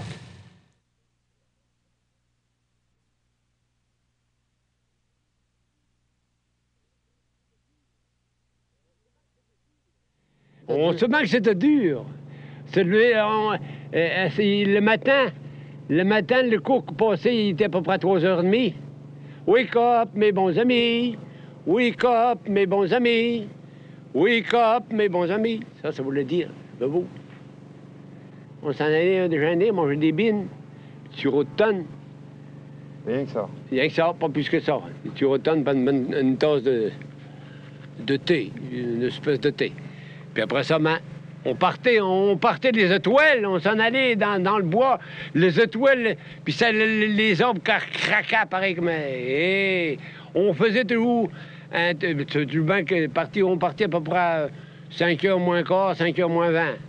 Pour monter dans le bois, voyez donc, c'était de bonheur, comprends-tu? Et... Mais dans ce temps-là, tu montais avec un pack-sac d'eau, tout ton linge d'hiver au travers des montagnes, puis une petite traîne à la cordelle. Les chevaux se pardaient dans les swamps. Eh, mon Dieu, mon Dieu, mon Dieu. Ça, je me rappelle de ça. J'avais 17 ans dans ce temps-là, moi. Hein? J'ai commencé à l'âge de 15 ans dans les chantiers, puis j'ai arrêté à l'âge de 56 ans. J'ai bouché 22 ans en province de Québec. À la hache, je faisais au Galandor tout seul. Je fournissais 2 jouals de 1400. Je chargeais 8 voyages. 90, 100 billots par jour, je les coupais puis je les loadais sur les slaves. Puis il arrivait avec des belles bottes lacées, là, des belles chaussures de l'abbé Saint-Paul. Il avait écrit sur l'abbé Saint-Paul pour partir pour la drague. Puis il dansait dans la place, là, des gaillards, là, il partait pour la drague. Ensuite, quand je drivais pour les presses à 17 000 d'Amqui, quoi, il allait prendre la charge. Puis ensuite, j'ai travaillé pour les chèvres au panier de John Marge, Saint-Lyon, à Gaillon, en notre camp, du Millbrook. Ensuite, on allait finir à match Bidillas, 102 000 de rivière. 3 mois de drive. Dimanche comme la semaine, pas d'arrêt. Beau temps, méchant temps, stand-up boy. Eh mon Dieu, on partait dans le bois, il faisait bien noir, puis les étoiles nous reluisaient. Pour le faire 10 grosses heures par jour, ça. C'était pas trop drôle dans ce temps-là. Coucher sur les sapins, puis à tous les sapins. Les branches de sapin, là, rendu au printemps, il n'y en avait plus. Mais il y avait des poux, hein. Le pire de tout ça dans ces bois-là, c'était les poux. Les poux, c'était pas drôle, mes poux. On était mangés. Puis quand on allait faire un job, il dit ce que t'avais. Il dit ce que t'avais un petit tapon de poêle. C'était des poux qu'il y avait là. Tu grattais un petit peu là-dedans, puis après ça. Ça venait grissonner. Ah ouais, ça arrivait souvent. On se grattait sur le site, moi. C'était rien qu'un tas de poux. On a vu le job. Ça vaut aussi. T'avais affaire à tous tes sapins pour te gratter. Ça, c'est la Golf Peuple. C'est la Golf Peuple. Oui, qui est formé. Oui, qui nous a fait faire ça. Ah, t'as dû y aller, toi, là-dedans. Moi, pas là-dedans. Il était gros comme des brins de blé. Puis il y avait une barre noire sur le dos, pareil comme une bête puante. M'en rappelle de ça. Ça fait que dans la nuit, je m'attends marcher une affaire sur le cou. Je m'attends marcher ça sur le cou. Ça me réveille. Je me passe la main sur le cou. Je dis, ce qu'il y a là, mon Dieu? Je dis, ce qu'il y a là, mon Dieu? J'ai un bout de le poignet. Je dis, Beblanc, il s'appelait Beblanc. Beblanc, j'ai dit, j'ai quelque chose dans le doigt là, dans la main qui n'est pas rien. Allume une allumette, puis pas ça vient, ouais, ce que je veux là. Je sais pas si c'était un gros araignée gros cul, là. J'ai une affaire là, je sais pas si c'est une punaise ou bien un araignée. J'ai une affaire là, j'ai été bien terrible. J'ai une affaire là qui n'est pas rien, mon petit garçon. Il allume une allumette. Ça fait qu'il allume une allumette, moi je le prends puis je le mets sur la boîte d'allumettes qu'il y avait là. Mais c'était bien pou, mes pauvres petits-enfants. Tant! Il était long comme ça. Vous aviez vu la panse de cet animal qu'il y avait là, mon pauvre petit-enfant. Il était long de même! Il y a une panse à part de ça. Oui, il avait une panse. J'ai dit, blanc, faut le tuer. Je prends mon pouce, puis je m'en vais, puis je... Pof! Pof! Ça m'arrive dans la feuillure, mon Dieu, ça. La toisse, mais la pauvre restée, hein. Quand la toisse était longue, pour le moins 3/4 de pouce de long. La toisse était longue, était assez longue, plus que je l'ai conservé, je l'ai mis dans... J'ai dit, blanc, on ramasse sur la toisse, malade d'une enveloppe, puis je dis, on va la descendre de nous pour le montrer par curiosité. J'ai dit, moi la descendre pour le montrer à mon père. Puis j'ai dit, s'il y a moyen, j'ai dit, il va me faire une paire de bottes, puis on prendra la peau sur les jambes. Puis j'ai dit, ça va. J'ai dit, il va me faire une paire de bottes, puis on prendra la peau pour me faire des jambes, parce que la peau est assez grande pour des jambes. C'est ça qu'on fit. On ramasse la toisse pour la mettre dans une enveloppe, on descend chez nous, puis en arrivant chez nous, on montre ça. Regardez le pot qu'on a tué en partant. Pour moi, c'était un vieux de la vieille. Et il y avait de la barbe, puis on le sentit, le pouls qu'il y avait là. Regardez l'animal. C'était le pire des poux. Pour moi, c'était le pire des poux. J'avais jamais vu d'affaire. Ça fait 3 mois qu'il était... Quand j'y pense, quand je pense à ça, que je m'étais mis à main, puis... Ouap! Et bon, je viens de faire là, mon petit, c'est pas rien. On a eu de la misère, Perrault. On a eu de la misère certain, puis pas que des petites misères. Il y a des gens qui, c'est normal, s'habituent à cohabiter, même parfois avec amour, à la misère. Qu'ils apprennent même à bénir cette misère, comme autant d'arguments, soit la sanctification, soit la sublimation de leur quotidien. D'abord que j'avais comme les autres, j'étais content. Puis d'abord que je faisais comme les autres, ça allait bien. Moi, j'arrivais ici, d'abord, j'étais ignorante dans la vie, passablement. Puis après, j'ai pris l'âge, je me suis engagée. Quand j'ai eu 14 ans, moi, je dis à un moment, je suis essayer à gagner ma vie. Où travaillez-vous? Dans le domaine textile, dans la factorie de Saint-Grégoire. C'était pas comme aujourd'hui, ça avait la chute. Là. Il y avait la traque des chars qui passait sur une espèce de pont, là, sur la chute. C'est tout ce qu'il y avait. Puis le restant, c'était tout en molière, puis en précipice, puis tout le tour de la manufacture, c'était dans la salle, puis c'était là. C'est assez beau à cette manufacture-là. C'est toute beauté de passer là. Je me reconnais pas. Puis on régrandit la manufacture, pas ça aussi. C'était énorme. Quand vous passez là, regardez, là, vous allez voir. Je travaillais à la speedroom. Je filais. Je filais sur la warp. Sur la warp, c'est sur la chaîne. Je filais de la chaîne de coton, là, le fil. Sur des machines. Bien compris? Moi, je renais 2 bords. Quand j'ai commencé, j'avais rien que 2 bords. C'était des grands métiers, des grands filatures là, qui étaient longs, comme plus longs que bord en bord de ci dedans. Ça marchait tout seul, il fallait suivre. Hein? Il fallait suivre. C'était dur. C'était dur parce qu'on commençait à 6 heures le matin, il fallait rentrer à 6 heures le matin, puis on sortait à 6 heures le soir.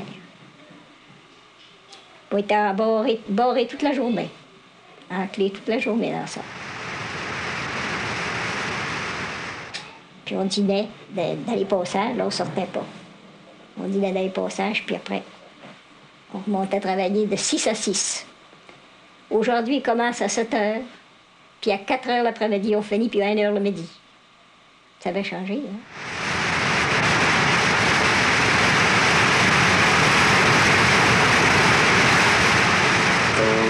Quand on dit qu'on a colonisé ce maudit pays,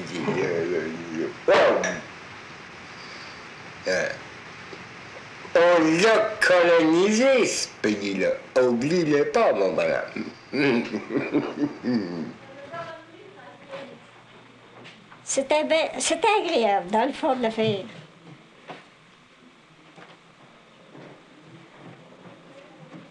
Tout le monde était pareil. La misère que nos ancêtres ont eue. Ah, ça peut pas s'imaginer. Et puis, moi, je voudrais pas qu'aucun de mes enfants lègue cette misère-là. Mais maudit que c'est à vous. Ah oui. Ça a été des belles choses.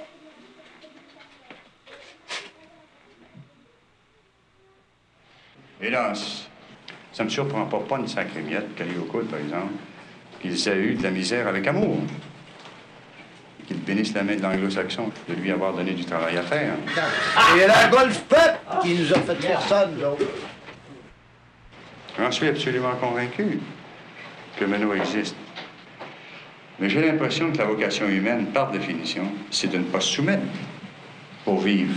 C'est pas possible de faire cohabiter ensemble le concept de la soumission et de la vie. Ah, ce qui va se passer, il se passera ce qu'il voudra. On fera pas pire que nous, ils feront pas pire que nous enterrer. D'abord, il faut tout aller dans ce trou-là. S'il faut se battre, on se battra. S'il faut, quand même, j'ai 58 ans. S'il faut prendre la carabine, on en prendra encore.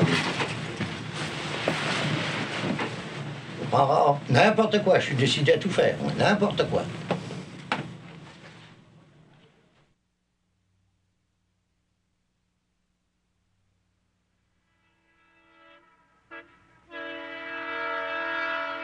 J'ai connu certainement le pays, comme on parlait l'autre jour de Baie-Saint-Paul, comme étant une pépinière de meneaux. Mais le menaudisme n'a pas pu s'exercer dans l'album. Et vous avez des meneaux qui sont partis de l'album pour aller jouer à l'extérieur de l'album ce rôle de meneau. Parce que notre société n'a pas les cadres suffisants pour donner l'hospitalité jusqu'au plus haut niveau du meneau. Et le fait de partir et de s'expatrier, c'en est, ça, une forme de protestation.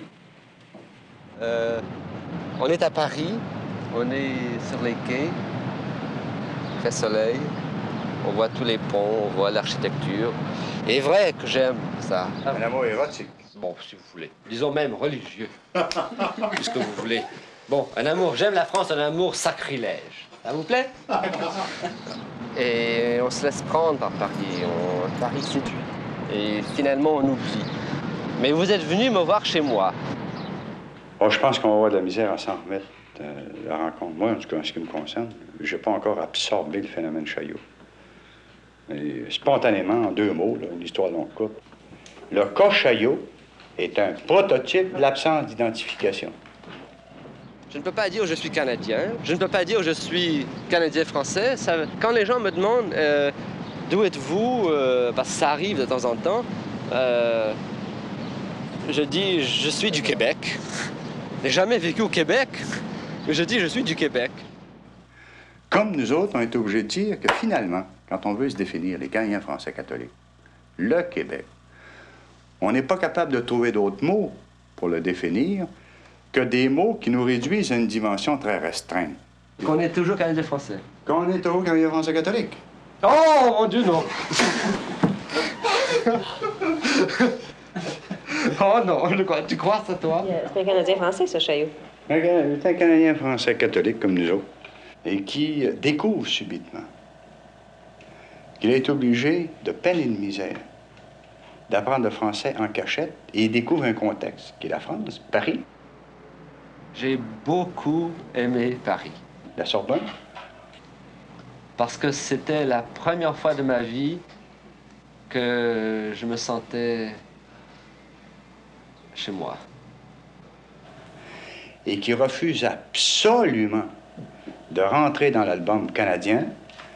Alors, il rentrerait à la condition d'y trouver un contexte écologique comparable à celui qu'il a trouvé en France, où il peut finalement, et seulement là, s'exprimer en français. Quand je suis allé à Montréal, là, ce n'était pas l'Ouest, ça. Et puis là, je pouvais parler français. Là. La ville de Montréal est la 6e plus grande ville du monde dans l'Amérique du Nord. Et la 2e plus grande ville française du monde, suivant Paris. C'est Paris, oui. Quand on va à Montréal, de Winnipeg, Montréal, c'est Paris. Et nous avons une population au-dessus de 2,5 millions, 65% qui est canadien-français et 73% qui est catholique. Et voilà. Si on veut se définir, on n'a pas peut-être le nom pour se définir. On cherche un nom. Moi, je suis pas capable de dire c'est quoi un Canadien français catholique. Mais j'en suis convaincu. C'est qu'on mérite d'avoir un nom. Un pays. Mais savez-vous ce que c'est que de vivre à Paris, mon Dieu? Vous avez vécu à Montréal, vous. Mais allez donc vivre. Vous me critiquez, vous mettez un tas d'objections. Mais allez donc vivre 1 an, 2 ans, 3 ans. Allez vivre 3 ans à Edmonton. Allez-y.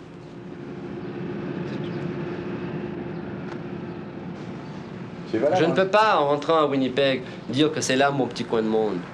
Même les arbres me sont hostiles.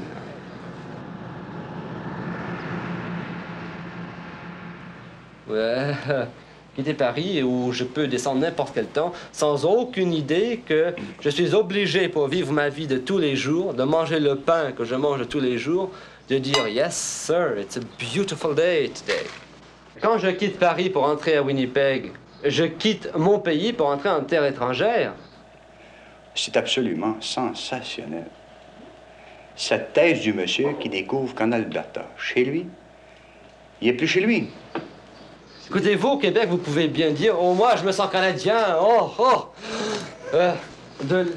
ou admare, ou ce que admare, ça me fait quelque chose, moi. » Le fait qu'il existe ces plaines de l'Ouest, pendant 3 jours, on peut voir 3 jours devant soi, comme ça, on a à regarder comme ça. Puis les montagnes rocheuses, puis le Pacifique, puis les saumons qui montent la rivière. Ça me fait quelque chose, moi, au Canada. Merde! Ça me fait absolument rien, moi. Et puis moi, je suis né dans l'Ouest. D'ailleurs, le tourisme, ça existe. C'est pas ça pour moi, un pays. C'est quoi? Ce n'est pas le fait qu'il existe 5 jours par train pour traverser un pays que là, je me sens vraiment canadien. Boum, boum, boum. Non. Si c'est pas d'urgence tout de suite, si c'est pas ça, c'est quoi? C'est quoi? C'est quoi? Être libre dans le bois, et comme on pourrait dire, des...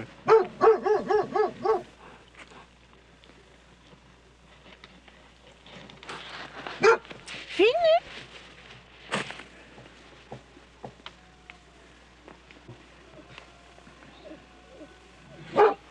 Café. Mais qu'il faut. Café. Ma mère, on lui a offert une maison, on n'en voulait pas, c'est sa tante. J'ai venu au monde d'une tante, hein, puis j'ai toujours resté d'une tante. Ma mère, mon défunt père, il a toujours resté d'une tante. Puis moi, ben, je suis pareil comme les autres. Parce qu'on cherche toujours un coin à nous et on ne se trouve pas. On n'en trouve pas, on ne peut pas vivre à une place... C'est bien mieux que ça dans notre temps. Pas de misère. Manger la viande du bois en masse. Acheteur pour se priver, pas tuer l'orignal. Les jeunesses se font poigner tout de suite. Je vois la chance de tuer un orignal. Pour nous autres, dans le bois, je peux l'utiliser, mais je ne peux pas descendre ici pour ma famille. Il faut que je mange mon orignal dans le bois, absolument. Je n'ai pas le droit d'en descendre un morceau ici. Ah oui, c'est ça qui a été le pire. Hein. Ils nous ont enlevé bien des choses. Hein. On est comme le... Excepté le castor, puis les lièvres, la padrée. Ils essayent toujours d'écraser un Indien. Pour qu'on puisse continuer la vie telle que nos parents le faisaient, simplement parce qu'il faut prendre la vie des Blancs si on veut vivre convenablement. Puis ils sont élevés parmi les Blancs. Ça, ils ne peuvent pas faire ça.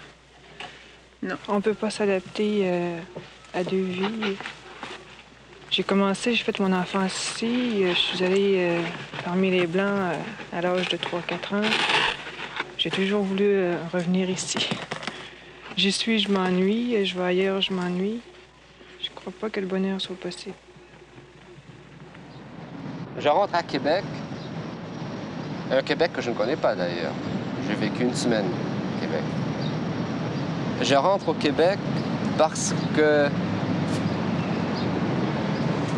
c'est la seule chose que j'ai, ça.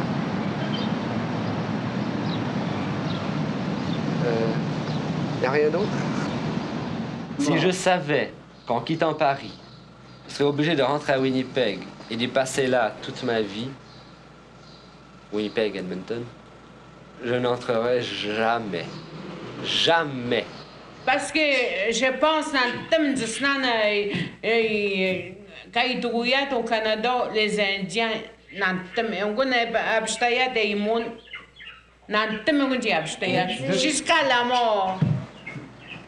Vous dites que vous voulez payer votre écu, là, par rapport à tout ça, là. C'est-à-dire la survie, non seulement la survie maintenant, mais le développement du français au Québec. Je suis prêt à souffrir.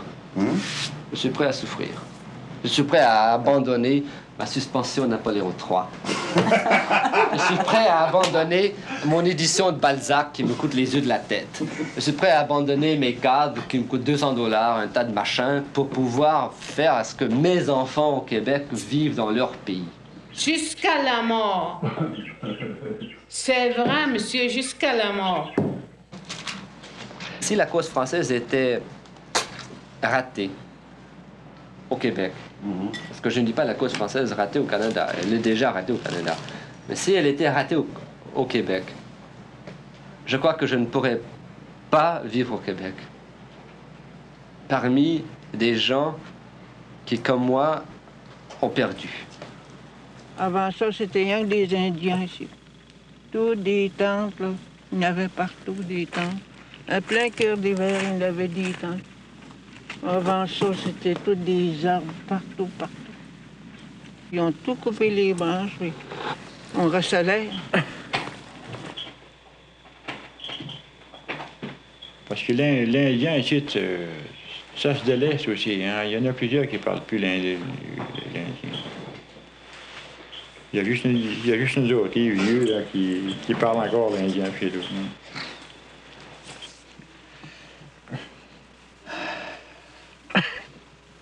Dans 25 ans, s'il va y avoir encore des Indiens, oui. Il n'y en aurait plus beaucoup, je crois. Il n'y en a plus quasiment. Ils s'en vont tous sur d'autres bords. C'est bien que moi, je n'y serais plus.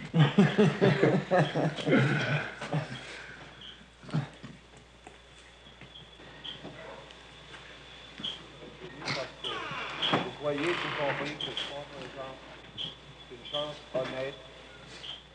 Il ne s'agit pas de faire un paradis, mais il s'agit peut-être de faire, sinon pour nous, en tout cas certainement de plus en plus pour nos enfants, un pays avec le Québec où on pourra se sentir chez nous. Après tout, c'est pas la fin du monde.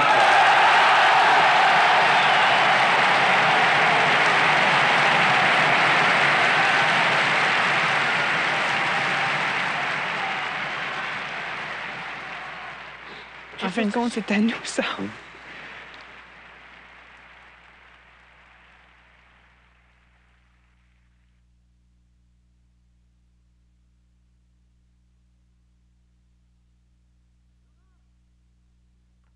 Laurent! Ça mord! Venez échapper-toi, mon vieux. Les castors. Les castors, il y en a plusieurs. Castor. Moi, je suis assez fier de voir que Léopold n'avait jamais vu un castor. Non, moi, j'avais jamais vu de castor. Et la truite n'est pas approchée avec ça? Je ne sais pas. Ça peut effrayer la truite, bien sûr, il n'y a pas sorti de là. Je ne sais pas, ça peut avoir raison de Comment? déranger. Ça nous fait peur, on fait des sauts quand on s'attend. Reste assis chez moi aussi. Faut pas se tenir. On va s'accrocher. Reste assis, c'est beau les principes. C'est beau le principe de rester assis. Non, c'est parce que le Léopold, il y a bien d'autres qualités, mais je peur mes oreilles quand il mouche. Qu'est-ce que tu penses de moi derrière toi? Je te dis que c'est mon... C'est pas mon assurance, c'est pas au bout. L'as-tu vu? Elle est venue, là. Elle est venue, je vais aller la chercher, moi, un peu. Ah ouais, mon petit Laurent, la compétition, là. C'est là qu'on va voir vos prétentions, vous autres. De quoi est-ce qu'ils se nourrissent? Ah! C'est bon pour toi, mon petit. Maudit. C'est bon, mon petit Léopold. Viens, là. Comment ça se fait? Laisse-le faire, Laurent, gros titre pour toi. Comment ça se fait qu'il a pincé ça avec 2 pieds de ligne? Hein, mon petit lit? C'est la technique. C'est la technique, mon ami. Madame, avec quoi tu C'est beau. C'est beau, c'est beau. C'est bon. Non, tant que je me suis donné un mandat de vouloir être Canadien-Français intégral, j'ai fait de la poésie, j'ai fait du folklore. J'ai la vengeance facile. La glace est cassée. Tu sais qu'il faut pas me taquiner trop longtemps, moi.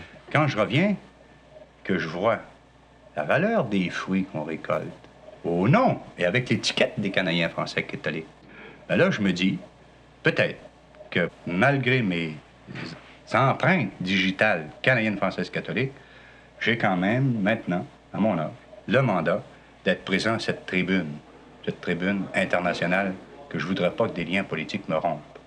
Je voudrais pas folkloriser mon épanouissement.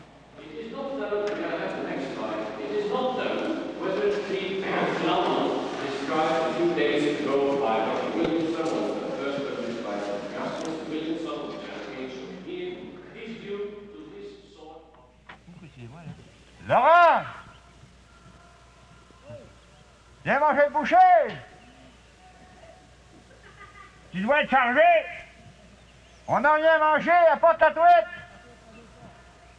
Vous n'êtes pas des bons pêcheurs, vous en pêchez juste deux. On a toujours dit qu'à Baie-Saint-Paul, c'était un coin de braconnier, puis les lacs avaient été vidés.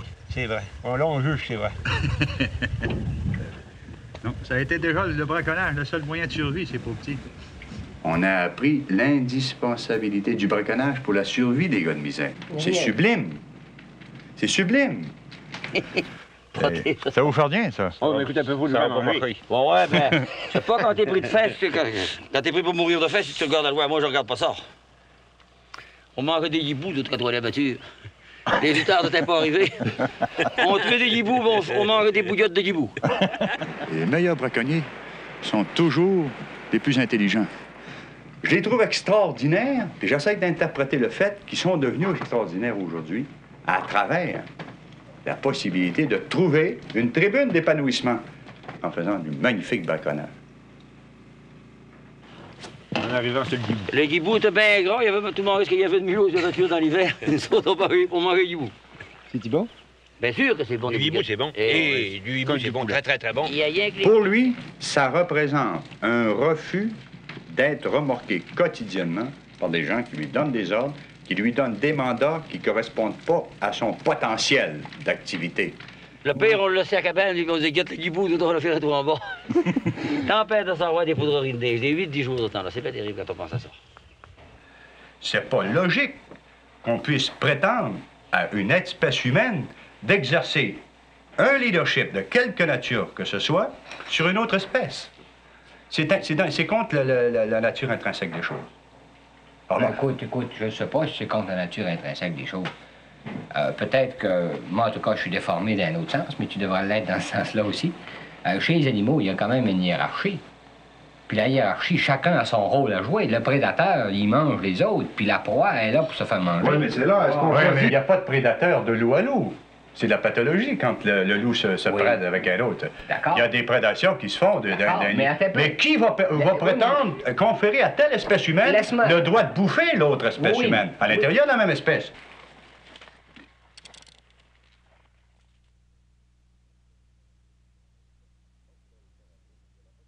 Moi, je voudrais vous faire avouer que la motivation finale, quand vous m'avez parlé de votre retour à l'album... De mon retour où? De votre retour à l'album! Mon retour à l'album. Ah, au Canada? Ouais. Il parle en termes, puis il fait tout ce qu'il peut pour qu'on puisse descendre à notre portée, lui, là, mais c'est pas de nous avoir dit 50 000 fois album à soir, là, que c'est l'album.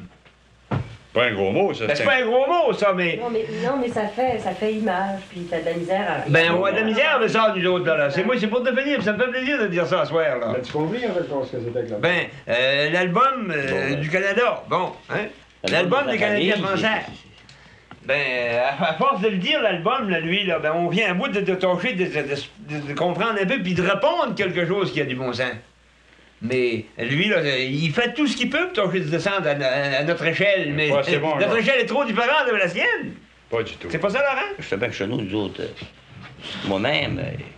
Je comprends, mais moi, je trouve... Peut-être qu'on fera un autre veillée comme un soir en forçant, peut-être un soir que je viens de réveiller ici. J'ai des convictions personnelles, mais j'ai pas le boulot, le métier qui me paie. Moi, je vais avec des robes, des souris, tu sais. Ah ouais. Il a des robes, des souris, lui. Je suis pas mandaté pour mais ces maudites robes, ces souris, là, mon vieux, ils n'ont pas trop pour nous autres. Non, Non, on ne peut pas faire indéfiniment d'extrapolation. Non, du moins pas mal. Non, moi, je voudrais faire de la morale moléculaire. Mais écoute un peu, là, il nous force à maudire. Il parle comme nous autres. Ah, il parle comme nous autres, écoute un peu. C'est un garçon Adrien? On se bien, puis ma grande force, c'est mon appartenance encore à mon album de famille. Oui, c'est elle. Le génie, chez les individus, ça frappe. Le vrai, là. Je parle pas des petits génies qu'on voit dans tous les coins de rue, mais le génie. Authentique, là, tu sais, avec un certificat de génie, là. Ça frappe dans des familles où plusieurs générations avant, il y a eu une sorte de repos intellectuel. Tu sais, faut que ça sorte. On n'a pas besoin de faire de dessin. Ça peut arriver à un peuple aussi. Si ça nous arrive, on ne pourra pas dire que c'est pas parce que la Terre n'a pas été laissée reposer un bon bout de temps.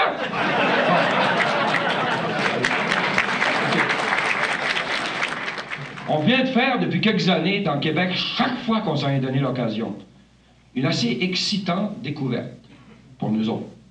C'est que on est capable de se fixer comme peuple, comme société, des objectifs, de les réaliser aussi bien, et même de faire d'aussi belles erreurs que n'importe qui. La même maudite affaire. Vous dites que vous n'avez rien à montrer. Quand, par exemple, de nos universités canadiennes françaises catholiques, ils sortent 35 docteurs en sciences par année, ben moi, je trouve ça quelque chose. Et c'est ça qui leur fait le plus peur. T'as plus besoin de parler. Tu bâtis des skidoo. Tu fais des GF, tu fais l'Hydro-Québec, puis tu fais des chutes Churchill. C'est les maudits meilleurs discours de Saint-Jean-Baptiste, hein? Je sais qu'hier, nous étions des crétins dans la distribution du pouvoir au pays, à l'échelle nationale. Je sais qu'en banque, si on est sérieux comme on l'est, à cause de ce bagou qu'on avait génétiquement, ce qui nous a permis de faire la performance de la survie, qu'on pourra avoir le bagou pour obtenir le pourcentage progressivement de notre participation, soit au gâteau national, ou soit à la construction d'un gâteau québécois.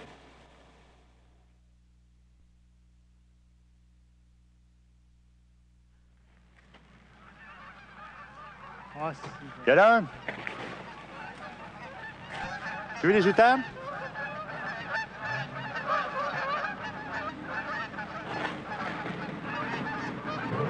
Les galons, ils font des tours.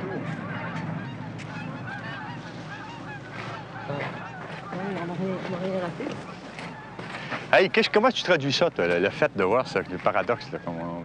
Tu vois, tout le paradoxe qui est complet, tout l'album qui est là. Le paradoxe, oui, monsieur. Paradoxe. Les clôtures en or. Regarde la capacité de puissance des Canadiens français quand tu leur donnes un mandat.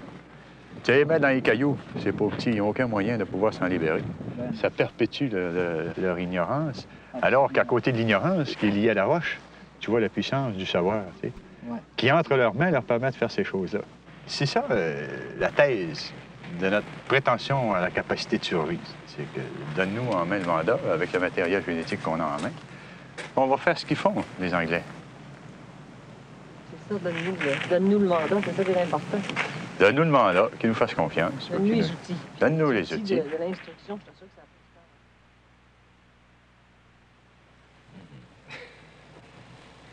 ça À un moment donné, dans ces fêtes de Saint-Hilarion, c'est formidable, ça.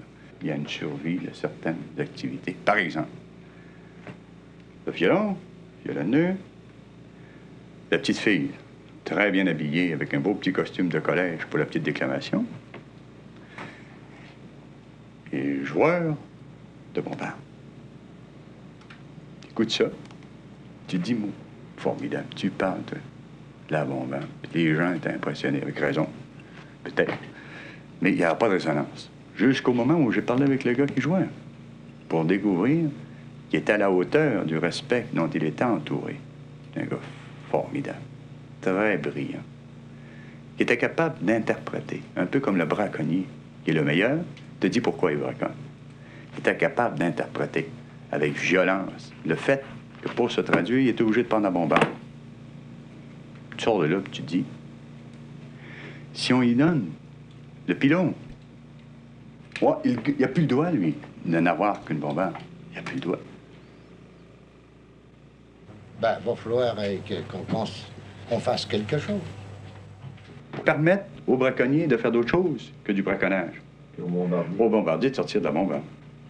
Étant donné la démonstration que fait le pylône, la démonstration par l'absurde que fait le caillou, il faut de toute urgence qu'on se batte à donner l'éducation aux jeunes qui sont dans les cailloux pour les faire monter dans le pylône. Oui. Alors, l'alibi qu'on a à date, c'est qu'on a eu des maîtres à labourer. Là, on a des maîtres à penser, des maîtres à bâtir. J'ai jamais pu oublier le gars de la bombe. Alors,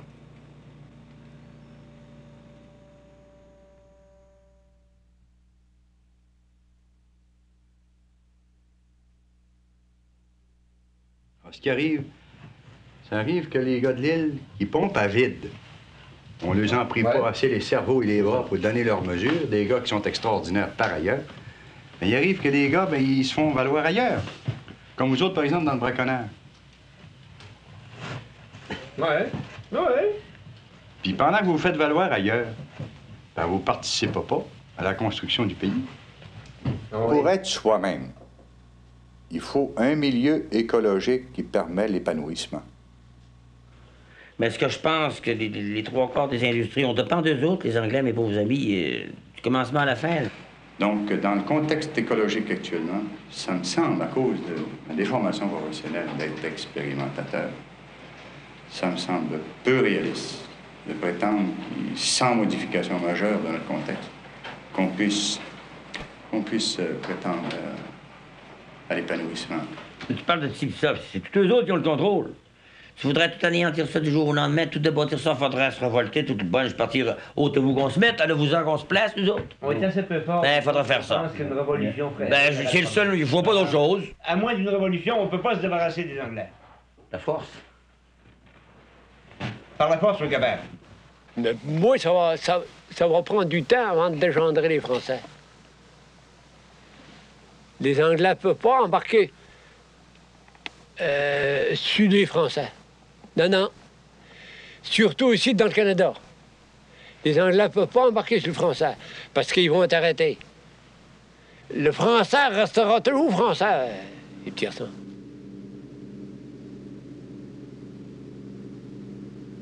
Ce qu'on fait, nous autres, petits Canadiens français, ben, on va mener les bateaux de ces gars au pays-là anglais. C'est ça qu'on fait. Pour que le breton continue à être breton, il faudrait que le marin breton puisse rentrer sur son bateau et avoir du travail comme marin. Comme les gars d'Île aux Coudes découvrent que pour continuer à rester à l'Île aux Coudes avec amour, il faudrait que leur voilette soit rentable.